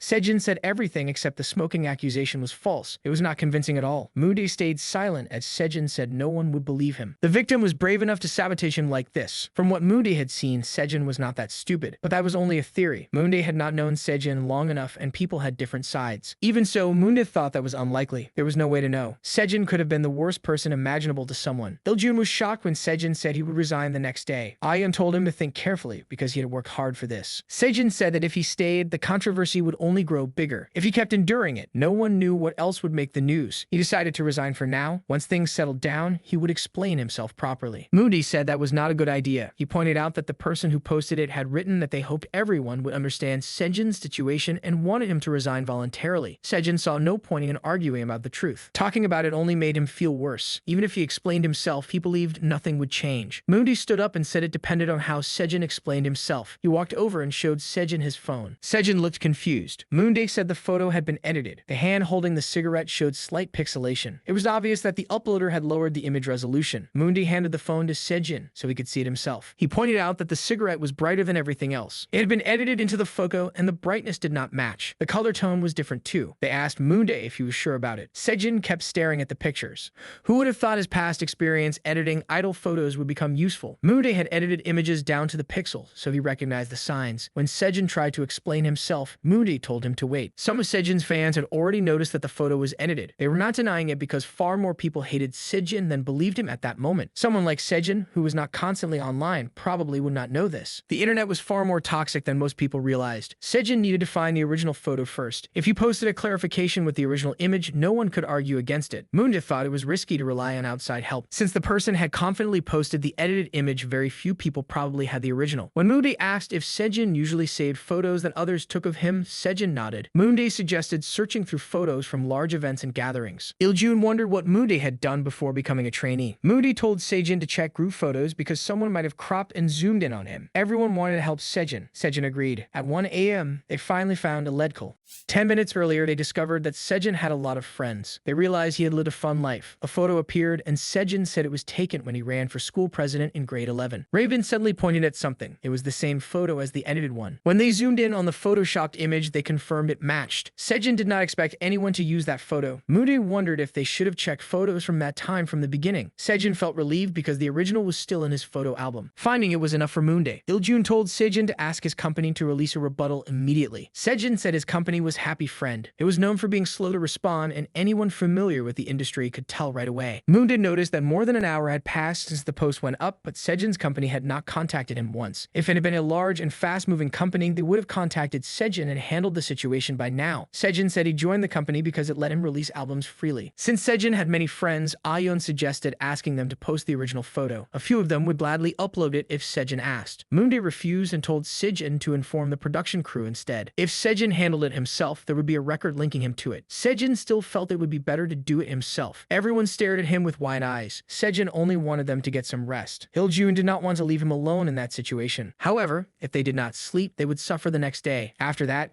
everyone went to sleep. Sejin stayed awake and continued working. He turned as someone approached. It was Moonday, who had come to get some water. Moonday asked Sejin if he had finished writing. Sejin showed him what he wrote and asked for his opinion. It was neat and well written, but it would only be noticed for about 3 seconds because of the flood of posts on anonymous sites. Moonday wondered if he should just leave it alone. He was already starting to regret getting involved earlier because he felt he had meddled too much. His bed was also waiting for him. Moonday told Sejin to hand him the phone that had been charging under the table. He realized that if he left things as they were, everything he had done earlier would be pointless. He told Sejin not to post anything yet. Moonday decided he could sleep tomorrow. By then, it was 3:30 a.m. A new post appeared on an anonymous message board about iCorp. Sejin's original photo was uploaded. The poster claimed that a friend had old photos with Sejin, so he searched for them and found one. The reaction was overwhelming. Soon after, the fake board post was deleted. It was a huge relief for Sejin. It seemed they had given up because public opinion had clearly shifted in his favor. It would have been much harder if they had tried to argue and create more chaos. Sejin felt deeply ashamed. He said he had only made Moonday suffer for no reason. Sejin said that if he had never touched a cigarette, none of this would have happened. Moonday asked why he had started smoking. Sejin said it began after he was removed from a debut group. He had even recorded the demo, but another trainee took his place and debuted instead. The album sold well. After failing to debut there, the company introduced Sejin to his current agency. At the time, they kept promising to launch a new group within the year, so Sejin signed the contract. However, they never did, and 4 years had already passed. Moonday said there was not a single trainee at Happy Friend who was ready to debut at that moment. It was nearly impossible for the company to debut anyone during that contract period, so Sejin had to debut through this program. He thanked Moonday for stopping him from leaving. Moonday listened in silence. He had tried not to get close because Sejin was a dangerous drug user. That had been his biggest concern earlier. However, at some point, that concern disappeared because they had already become too close. Sejin wanted to treat Moonday and asked what he wanted. Based on Sejin's past, Moonday thought it was now unlikely that he would use drugs again. There was a high chance that the Sejin from the past had left because of this and failed to debut. Even if he had stayed, it would not have been easy to change public opinion as it was now. Moonday wondered whether Sejin was the former child actor and the drug user. He still was not sure whether Sejin would be able to debut. It felt like Schrodinger's drug user. Then Hayum woke up. He asked if they had stayed awake the whole time. Another day without a break had begun. 50 hours remained until the team evolution rehearsal. It was time for the third match. The doors would open soon for the audience with tickets, so the staff told everyone to form 3 lines. A blue-haired girl thought they were not letting them in yet and wondered why they were making everyone crowd together. She became annoyed while checking her phone. Just like during the second team match, the people had not even entered yet, but they were already being very fussy. She looked around and thought that Kid had become really popular. People were happily buying Moonday's slogans. The girl wondered why they liked someone with a crafted image. She thought Moonday was probably hiding 100 snakes inside him. Still, he was not that bad at performing on stage. The girl decided to go easy on him. The staff announced that entry would begin and told everyone to stay in line and enter one at a time. It was finally time to enter. The girl pushed through the crowd. She was exhausted, but being the 18th person to enter let her see the trainees right in front of her. The anchor welcomed everyone. The theme was a DIY performance. From the song to the props, every part of the performance had been chosen and planned by the participants themselves. The girl became happy because this mission was perfect for Reborn. Everyone was shocked when the anchor revealed that a big data algorithm had placed participants with similar stockholder rankings on the same team. It was time for the first team. Their chosen song was Emotional Idol's Maximate's Loving the Wait. Everyone was excited. How would the participants reinterpret this song? The girl waited to see if Raven was there. A ray of light fell on the stage. The story began. Once upon a time, a moon rabbit came to Earth. The moon rabbit fell in love with a human. As time passed, the moon rabbit had to leave. The human said, "Don't cry." The human continued, "Next time I will come to the moon." The human said, "Please wait for me." Someone appeared and started walking toward the moon. He suddenly fell. A man wearing a rabbit mask appeared. He sang that his wait was long and always joyful. They all stood before a blooming tree. They were Team Moon Rabbit. Earlier, Sejin suggested they shout fighting together. He reminded them how hard they had worked. He wanted them to give an amazing performance. They clasped each other's hands before going on stage. Back in the present, they began dancing. Moonday removed his mask. He sang, "Waiting for you at every turn of the road, there was always me, fluttering for you." Sejin continued. He sang, "There was no room for anxiety. You have always known this." Raven sang that they would be there and that they would meet there. He continued his part. Iljun appeared from behind. He sang his part. Someone raised his hand. It was Ayan. He sang, "My wait is long and always joyful." Moonday joined in. He continued singing his lines. They all stood watching the moon. The blurry moon slowly became bright. A rabbit watched the moon. After some time, the crew was surprised. Team Rabbit was still on the stage. They took off their handbox. They continued singing the next lyrics. Sejin sang his part. Raven sat on the wooden platform. He turned and said, "Face the moment of destiny. Never hesitate." The blue-haired girl froze. She thought it was unbelievable. Everyone else started crying. Mundi sang, "I am loving the wait. My path is long and always joyful." Sejin continued, "When this wait is over, I know we will meet again. My heart is already racing." They sang a rhythm from Rabbit to the Moon. After finishing the lyrics, Mundi walked over to them. They sat together. Sejin ended with, "Wait for me." They put their masks back on. Moonlight fell on them as the performance ended. The crew started cheering. The blue-haired girl thought the performance was already over. She wondered how any other team could deliver an opening performance like this. Moonday's live singing was incredible. When the post-show review is released, Moonday's fans who failed to get tickets will regret missing it. The Kim Raven fan realized she had truly enjoyed the performance.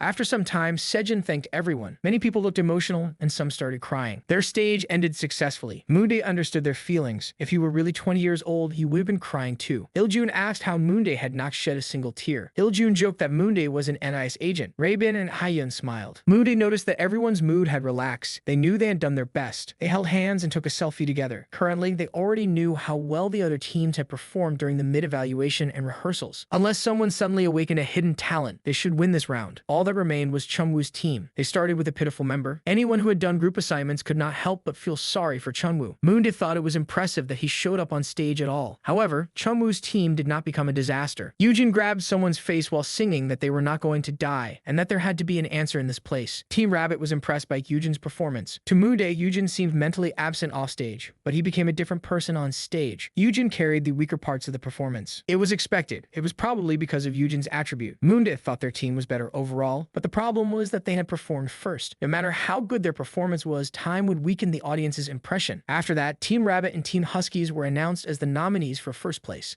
The host said the final results would be revealed at the next ranking announcement, but that would be too boring if they did it every time. The boys were shocked when the hosts said they would reveal the winner's benefit early. The first place benefit was absolute survival. Only one person from the winning team could receive the benefit. The host asked the two first place teams to choose one member who would receive it. After that, everyone went home. Team Rabbit chatted in their group. Mooney walked through the streets thinking about what would happen if they lost first place by a narrow margin. Most of his teammates were highly ranked, so there was no immediate problem. Sejin suggested giving the benefit to the oldest member. Mooney wanted Iljun, who was in 26th place, to receive it. Iljun acted strangely when he saw the decision. Everyone felt the same way. The problem was resolved. Then someone called Moonday from behind. It was Ayan. Moonday wondered if Ayan had come to hit him. Ayan asked if Moonday wanted to go home together because his parents were coming to pick him up. Ayan's parents greeted Moonday and told him to get in. In the luxurious imported setting, Ayan said the two of them must be connected. His mother mentioned that Ayan had told him many things about Moonday. Ayan's father asked if his son had done a great job again. Ayan clearly came from a good family. Moonday nodded and said they would be surprised when they watched the broadcast. Everyone became happy and the atmosphere was much more harmonious than Moonday had expected. Ayan felt shy when his parents talked about him. For Moonday, that was a good sign. The root of all the problems must have come from Ayan's relationships with his peers. Moonday then gave them his address. Ayan's parents asked if he had been hurt while working. As Ayan smiled, Moonday kept looking at him. Watching his friend's harmonious family gave Moonday a strange feeling. After that, he arrived home. As he walked upstairs, he thought he had heard far more more timid than expected. He decided to accept it as the cost of getting a free car ride. He planned to go straight to sleep after getting home. When he scanned his card at the door lock, he was shocked and could not say anything. The door was already open. He realized it had finally happened. It was the kind of problem that came with fame and invasion of privacy. He closed the door as he had always worried about this because of the building's weak security. He lived there because he could not afford anything better. Thinking there was nothing important inside, he took out his phone. Then he quickly called Ion. Mundi became frightened when he heard someone's footsteps. He ran downstairs. Then someone opened the door from inside. Mundi watched carefully. A girl came out to see who was outside. She looked completely normal. The problem was that she was trespassing inside someone else's home. Ion answered the call and asked Mundi if he had eaten. Mundi said no and told him everything. Ion suggested reporting it first, but Mundi did not want to make any bad decisions that could complicate things. Mundi asked Ion to give him a ride to the police station. Then he thanked him. Later, at Ion's house, they had dinner. Ion's father told Mundi to eat comfortably. His mother said there were many strange people these days. Meanwhile, at the police station, the detective asked 4 women why they were trying to enter a man's house. Seeing their attitude, Mundi thought they would only receive a warning or a fine. The girls asked if Mundi was listening to them. Then they started mocking him. Ion called Mundi. Mundi nodded when Ion asked if he was okay. Ion's father suggested that Mundi inform his parents. Mundi decided to give them an honest answer. They were shocked when he said his parents were gone. They had expired in an accident. When Ion's mother asked if he had a guardian he could contact, Mundi said he could not think of anyone. It was the same for both him and Park Moon-dae. As he thought about it, they really did have similar backgrounds. He wondered if he had entered this body because of those similarities. Moon-dae added that he had not lost them at a young age. It happened later because of certain circumstances. He was doing well without any problems. Ion's mother was happy to hear that. She said living alone comes with many things to take care of. She thanked Moon-dae for taking such good care of Ion. Moon-dae said he was the one receiving a lot of help. When Moon-dae looked at Ion, he stayed silent. Ion did not know about it because Moon-dae had only told the production crew, and it was never mentioned on the broadcast. Ion seemed shocked, but tried not to show it. He probably wanted others to treat him the same way. Moon-dae wondered if this was why Ion had followed him everywhere at the beginning of the show, because he never paid attention to Ion's stutter. It was getting late, so Moon-dae would probably have to spend the night there. Then someone asked if Moon-dae was really heading back. Ion and his parents discussed something. After that, Ion called Moon-dae and said he could stay in his private flat until everything calmed down. The next morning, Ion's childhood photo with his parents was in the room. Moon-dae was sleeping. Ion came because they were about to have breakfast and Moon-dae would eat with them. Moon-dae's quality of life had changed since he started living in Ion's flat. Ion asked if yogurt was fine for breakfast. He said there was salad or cereal as well. The biggest difference was sleeping in a room without mold. The room was well soundproofed, so Moon-dae did not wake up in the middle of the night. Ion suggested a few more options and Sejin was also there. Sejin said they were having fun spending time together. He had come to watch episode 9 with them. The homeowner was fine with it, so Moon-dae had no say in the matter. Then Moon-dae received a message. It was Raven asking if they could watch episode 9 together. When Moon-dae asked Ion, he agreed. Yujin was with Raven, so Raven asked if Yujin could come too. Moon-dae wondered if inviting him would make the atmosphere uncomfortable. Sejin asked if Raven was not coming, so Moon-dae told him about Yujin. Sejin was fine with it. He said there was no way the production crew would feature their team in today's episode. They would only appear in next week's preview. Moon-dae did not expect Big Sejin to say that so openly. He realized Sejin had started trusting him after the school violence incident. Sejin decided to ask the homeowner first, and Ion agreed. Ion had also changed a little. Then Moon-dae told Raven that both of them could come. After some time that evening, they arrived with Gold One. Il-jun said they seemed to be having fun, so he was not sure if it was okay for him to suddenly show up. It was almost a Moon Rabbit meeting with only Gold One missing, so they called him over too. Now that everyone was there, it was quite a strange combination. Il-jun asked what had happened to Moon-dae. Ion explained everything. Il-jun could not believe it. The trainees then started sharing ghost stories. After some time, the show began. The anchor welcomed everyone to the second ranking announcement of the program. He wondered how many people had bought and sold everyone's stocks. Sejin and Gold One started talking. Because of the stock liquidation benefit, the participant rankings had unexpected changes. Il-jun asked Yujin if he regretted finishing third. Yujin said it was regretful, but he was still happy. It then showed the final edited version of the Idol Incorporated talent show with prizes. Moon-dae thought the edited version turned out really well. They showed Sejin in different moods. Watching it made Sejin feel a little embarrassed. Then Il-jun suddenly appeared from behind. Sejin started laughing. They then included a random karaoke segment.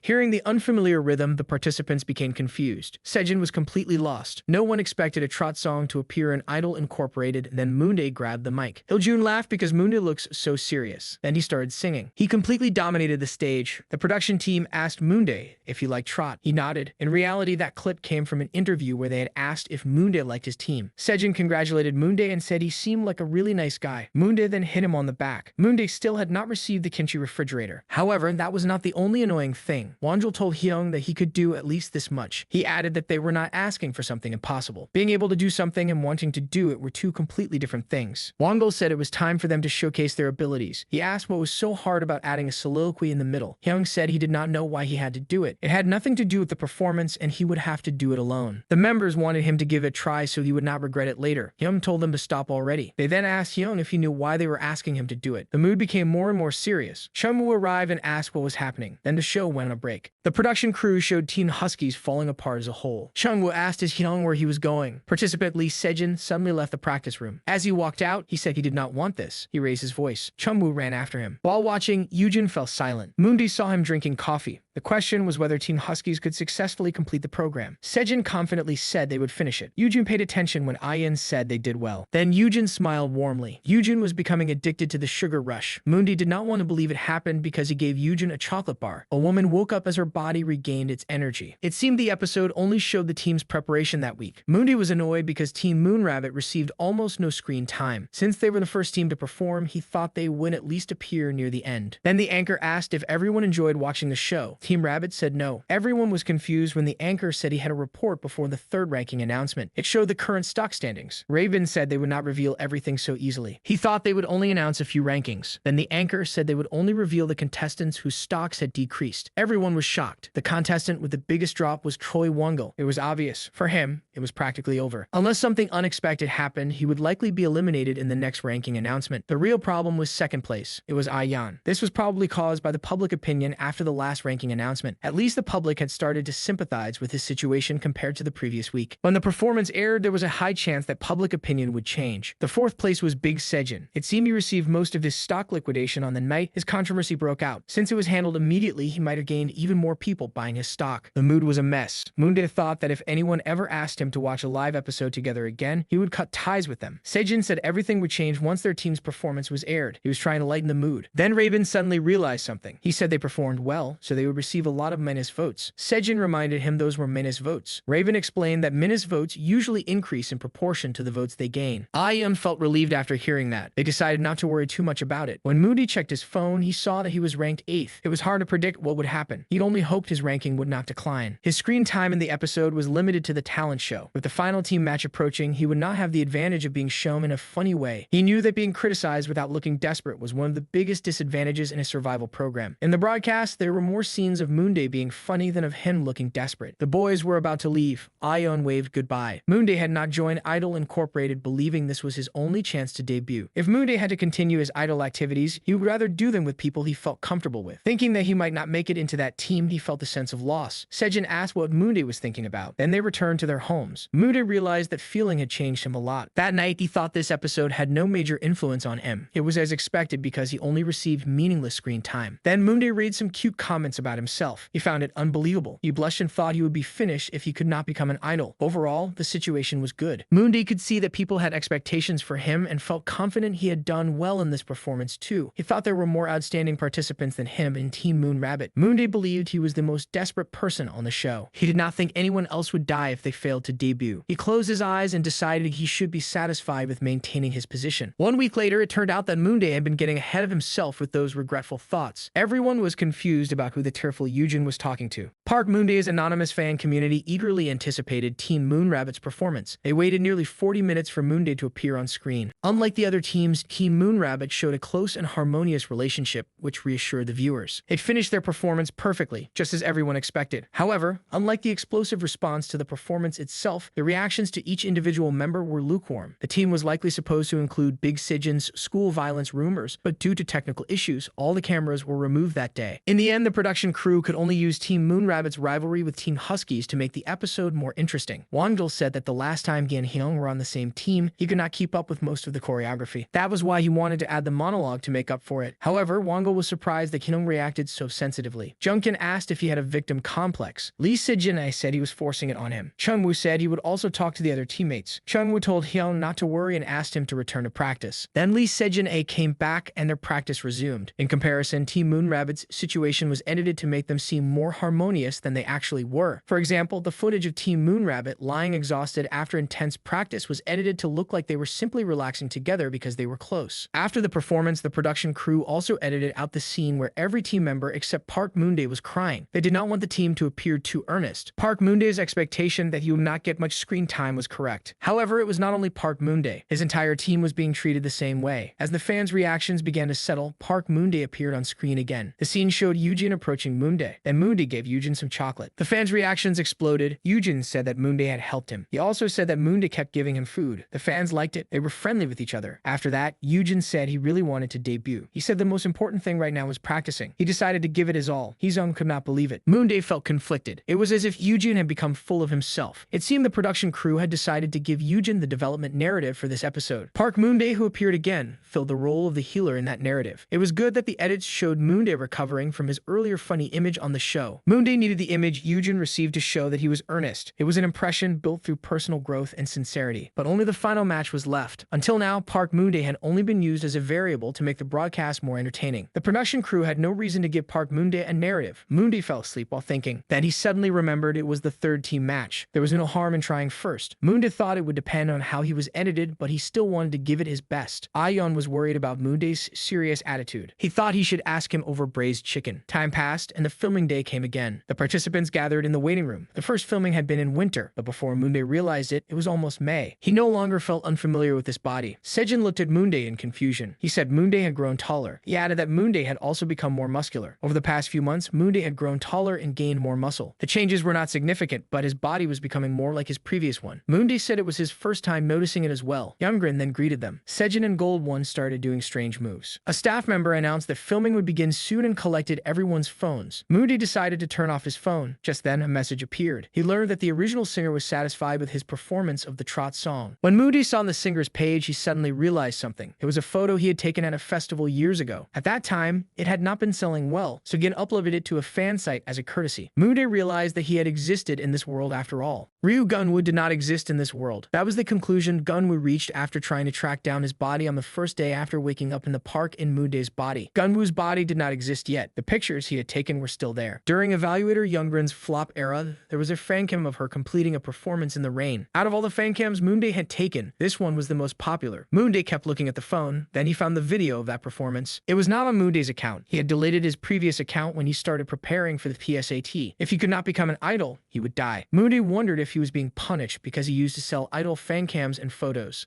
He fell into deep thought about what the status window really was. He unexpectedly found an anomaly. However, he had to film Idol Incorporated right away. He decided to wait until it ended before looking into it further. Then the anchor welcomed everyone to the third ranking announcement. Before revealing the rankings, he mentioned one thing. They'd first wanted to know how determined everyone was. It was a tradition for Idol Incorporated to include one provocative scenario around this point in the program. It was called a casting call. It was a place where famous agencies could cast participants who had caught their attention. However, if the participants accepted an agency, they had to lead the program. Still, it was only an event used to give the show an extra edge. Usually, the higher-ranked participants rejected the offers. Moon-dae decided to take advantage of this opportunity. He had already prepared himself by using the previous season's casting call. Moon-dae listened carefully as the anchor explained the method. Then the anchor introduced a personality test. Using the prepared personality test, they would match each participant with a K-pop concept that suited them. Moon-dae wondered if it was only for entertainment. Then they moved to another location. Moon-dae went into the room to take the test. After taking his seat, Moon-dae got baited to think that he had to do this weird psychological test in this condition. Moon-dae was already losing his faith just by looking at it. Then the first question appeared on the screen. Moon-dae was not ready for it. Then he selected the fifth option. Moon-dae explained that if he was doing it alone, he would try the idea. But a performance was a collaborative art, so he needed to consider the situation. He would store the good idea and use it for his next performance. He tapped next while thinking he could be edited into an odd character again, so he decided to take the time to explain. Then the second question appeared on the screen. He fell silent after seeing the second question. He decided to choose the most neutral answer, so he chose the fourth option. He explained that it would be better if he could personally attend, but the after effects of a car accident do not always show up immediately. You would get a body checkup, and since the fans could get worried, he would find a way to quickly deliver his speech. Moody wondered if all the questions would be like this. Then the questions kept appearing on the screen, and he kept answering them. Now it was time for the last one. The screen showed that he was participating in Realistic Idol Incorporated, a program that selected K-pop idols to perform globally. After endless effort and hardship, he was finally standing at the door to the final stage. He grew completely confused after seeing all this. Then the countdown started. He grew nervous. Then a secret message showed that Moon-dae had to choose again. Suddenly, someone entered. Moon-dae was surprised. That person greeted him. It was a familiar face for Moon-dae. Then Moon-dae remembered that he had taken lots of pictures of that guy. Then the guy entered the room and greeted him. Moon-dae did not expect this famous figure. The guy said he had been enjoying the program.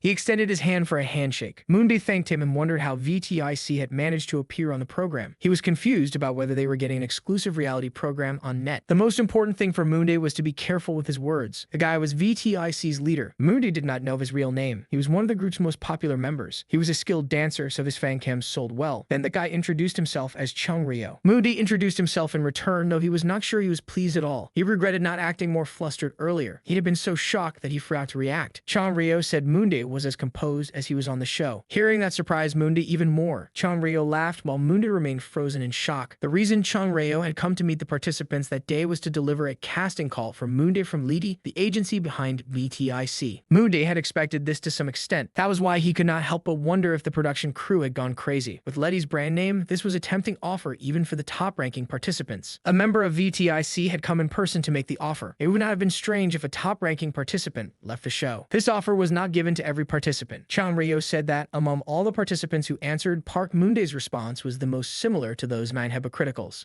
He said Moonday shared the same values as Letty's artists. Changrio said he would explain the advantages Moonday would get by joining Letty. Moonday wondered if Changrio was protecting the company's image. When Changrio started speaking, Moonday thought he had prepared everything in advance. Moonday chose to respond sincerely. Changrio said Letty was the management company behind Fluffy Sweet Samba Nims. He said that if Moonday joined them, he might get the chance to dance popcorn with them. Moonday forced himself to nod. Changrio showed him the exclusive contract. He asked how Moonday would respond to VTIC management's Lady casting offer. Moonday thought about it. At that time, the popularity of Idol Incorporated was spreading like a virus. If more than 2 participants accepted Letty's casting offer, even a large company would not be able to ignore them. If Moonday wanted to promote for a short time to remove the status effect, this might be the better option. After promoting for 1 or 2 years, once the public forgot him, he would either find a way to return to his original body or choose a new career path. He believed people would quickly forget him once his promotions ended. Moonday picked up the pen. After all, dozens of new idols debuted every year. He looked at the contract again, then he stayed silent for a moment. He apologized to Changrio and said he wanted to keep challenging himself there. Changrio believed Moonday would do very well at Lidi, so he asked why he had refused. Moonday had a clear reason for refusing. First, Letty did not allow its artists to promote solo activities. If you were the only participant who accepted Letty's casting call, his chance of debuting would be very low. Moreover, from what Moonday knew about the next 3 years, Letty did not debut a new boy group. That meant he would only be waiting for a debut that would never come. Moonday decided to give another reason instead. He said people had invested in his debut by buying stocks and he wanted to give them a return on their investment. Through Idol INC, he could promote as much as everyone who had spent time and money on his debut had hoped. Moonday gave Changrio this reason and said he wanted to work harder so he could debut there. Changrio stayed silent for a moment, then he said he would support Moonday. After that, he tore up the contract. Changrio stood up, said Moonday had worked hard to make such a difficult decision and wished him the best. Then, a staff member brought a bag. Changrio gave it to Moonday and said it was nothing special, just some red ginseng to help him stay healthy. Moonday thanked him. Changrio asked if he had seen their current promotions. Moonday nodded. Changrio asked which song was his favorite. Moonday answered, Stars, even though he had never listened to it. He had only seen the title while browsing online. Changrio felt happy because he had written the lyrics for that song. Moonday fell silent when Changrio asked if he had chosen that song on purpose because he came there. Moonday only smiled because he did not know anymore. Changrio said he had a short standby and asked Moonday to wait for a moment. Then Changrio mentioned that Lady was a good company and paid well. He'd offered Moonday a chance to get in touch after the show if he was interested. Moonday was confused. He wondered why someone was trying to recruit a trainee there. After some time, he went back. Inside the car, Changrio stayed silent. A man asked him how the Idol Incorporated filming went. He also asked if anyone had caught his eye. The black-haired man said everyone he met was good. Changrio was not sure if Moonday was simply playing the role that suited the show. The black-haired man was confused when Changrio mentioned Moonday. Changrio said Moonday's answers to every question were the same as his.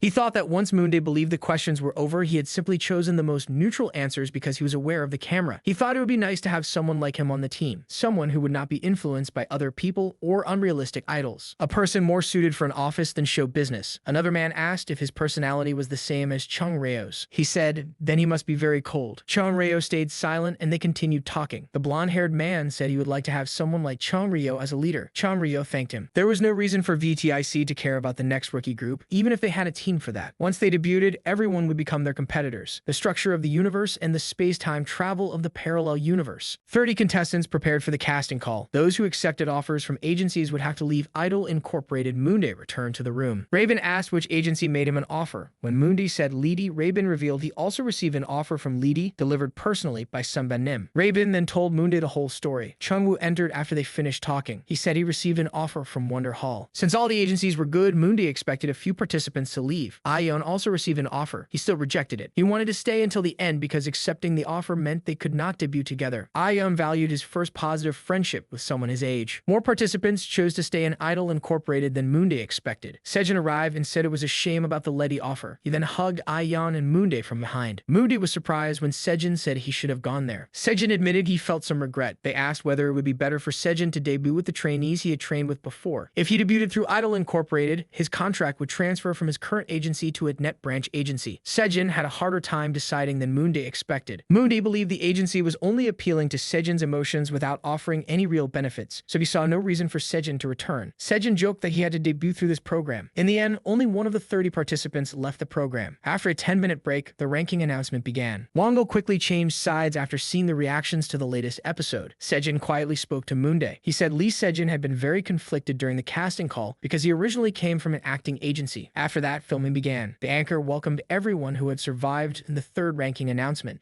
He said that after the casting call, 29 contestants remained and only 20 could advance to the final stage. Before the announcement, he reminded everyone about the winning team's benefit from the third team match. The reward was one survival ticket. The anchor asked the team leaders to announce who would receive it. Sejin said their team had chosen participant Hail Jun. Chungwoo nervously announced that his team had chosen participant Choi Wongo. This meant Wongo still left the program despite having a 50% chance of securing immunity. The situation became unexpected. According to the rules, if a participant leaves the show, the benefit leaves with them. However, because of the special situation caused by the casting calls, the anchor gave Teen Huskies 3 extra minutes to discuss. Moonday thought it would be even stranger if Teen Huskies did not receive the win. The anchor then announced that Teen Huskies had won the third team match. He asked them if they had decided who would receive the survival ticket. Chungwoo announced that they had selected participant Yujin. Even more surprisingly, they gave the benefit to the previous second-place contestant. Yujin received the benefit of guaranteed survival. Iljun's default win was no longer possible. This was slightly regretful for Hyun too. Iljun said he would earn his own rank. Team Moon Rabbit finished in second place. After that, the official ranking announcement began. Heesung ranked 18th. Sejin ranked 11th. Big Sejin ranked 7th. Moonday ranked 6th. Ayan congratulated him. Moonday's votes had not decreased. The other participants had simply gained more votes. Kim Rabin ranked 5th. The more controversy a participant faced and the more desperate they became, the more viewers bought votes to save them. They voted even more under pressure. Chungwoo ranked 4th. Yujin took first place in the third ranking announcement. It was his second time ranking first, so he gave a speech. Moonday believed Yujin was not pretending. It showed why he had the highest charm stat. The last person to advance with them to the final round was participant Seo Tae-moon. Iljun finished in 21st place and ended his journey in the audition. After the announcement, Iljun walked over to Moonday. Moonday expected a handshake, but Iljun hugged him instead. Moonday told Iljun he would debut soon. Iljun was determined to succeed. Moonday was not sure whether Iljun could achieve good results with a final rank of 21st place. Iljun thanked Moonday for everything he had done. Only 20 participants remained in Relisted Idol Incorporated. There was only one match left.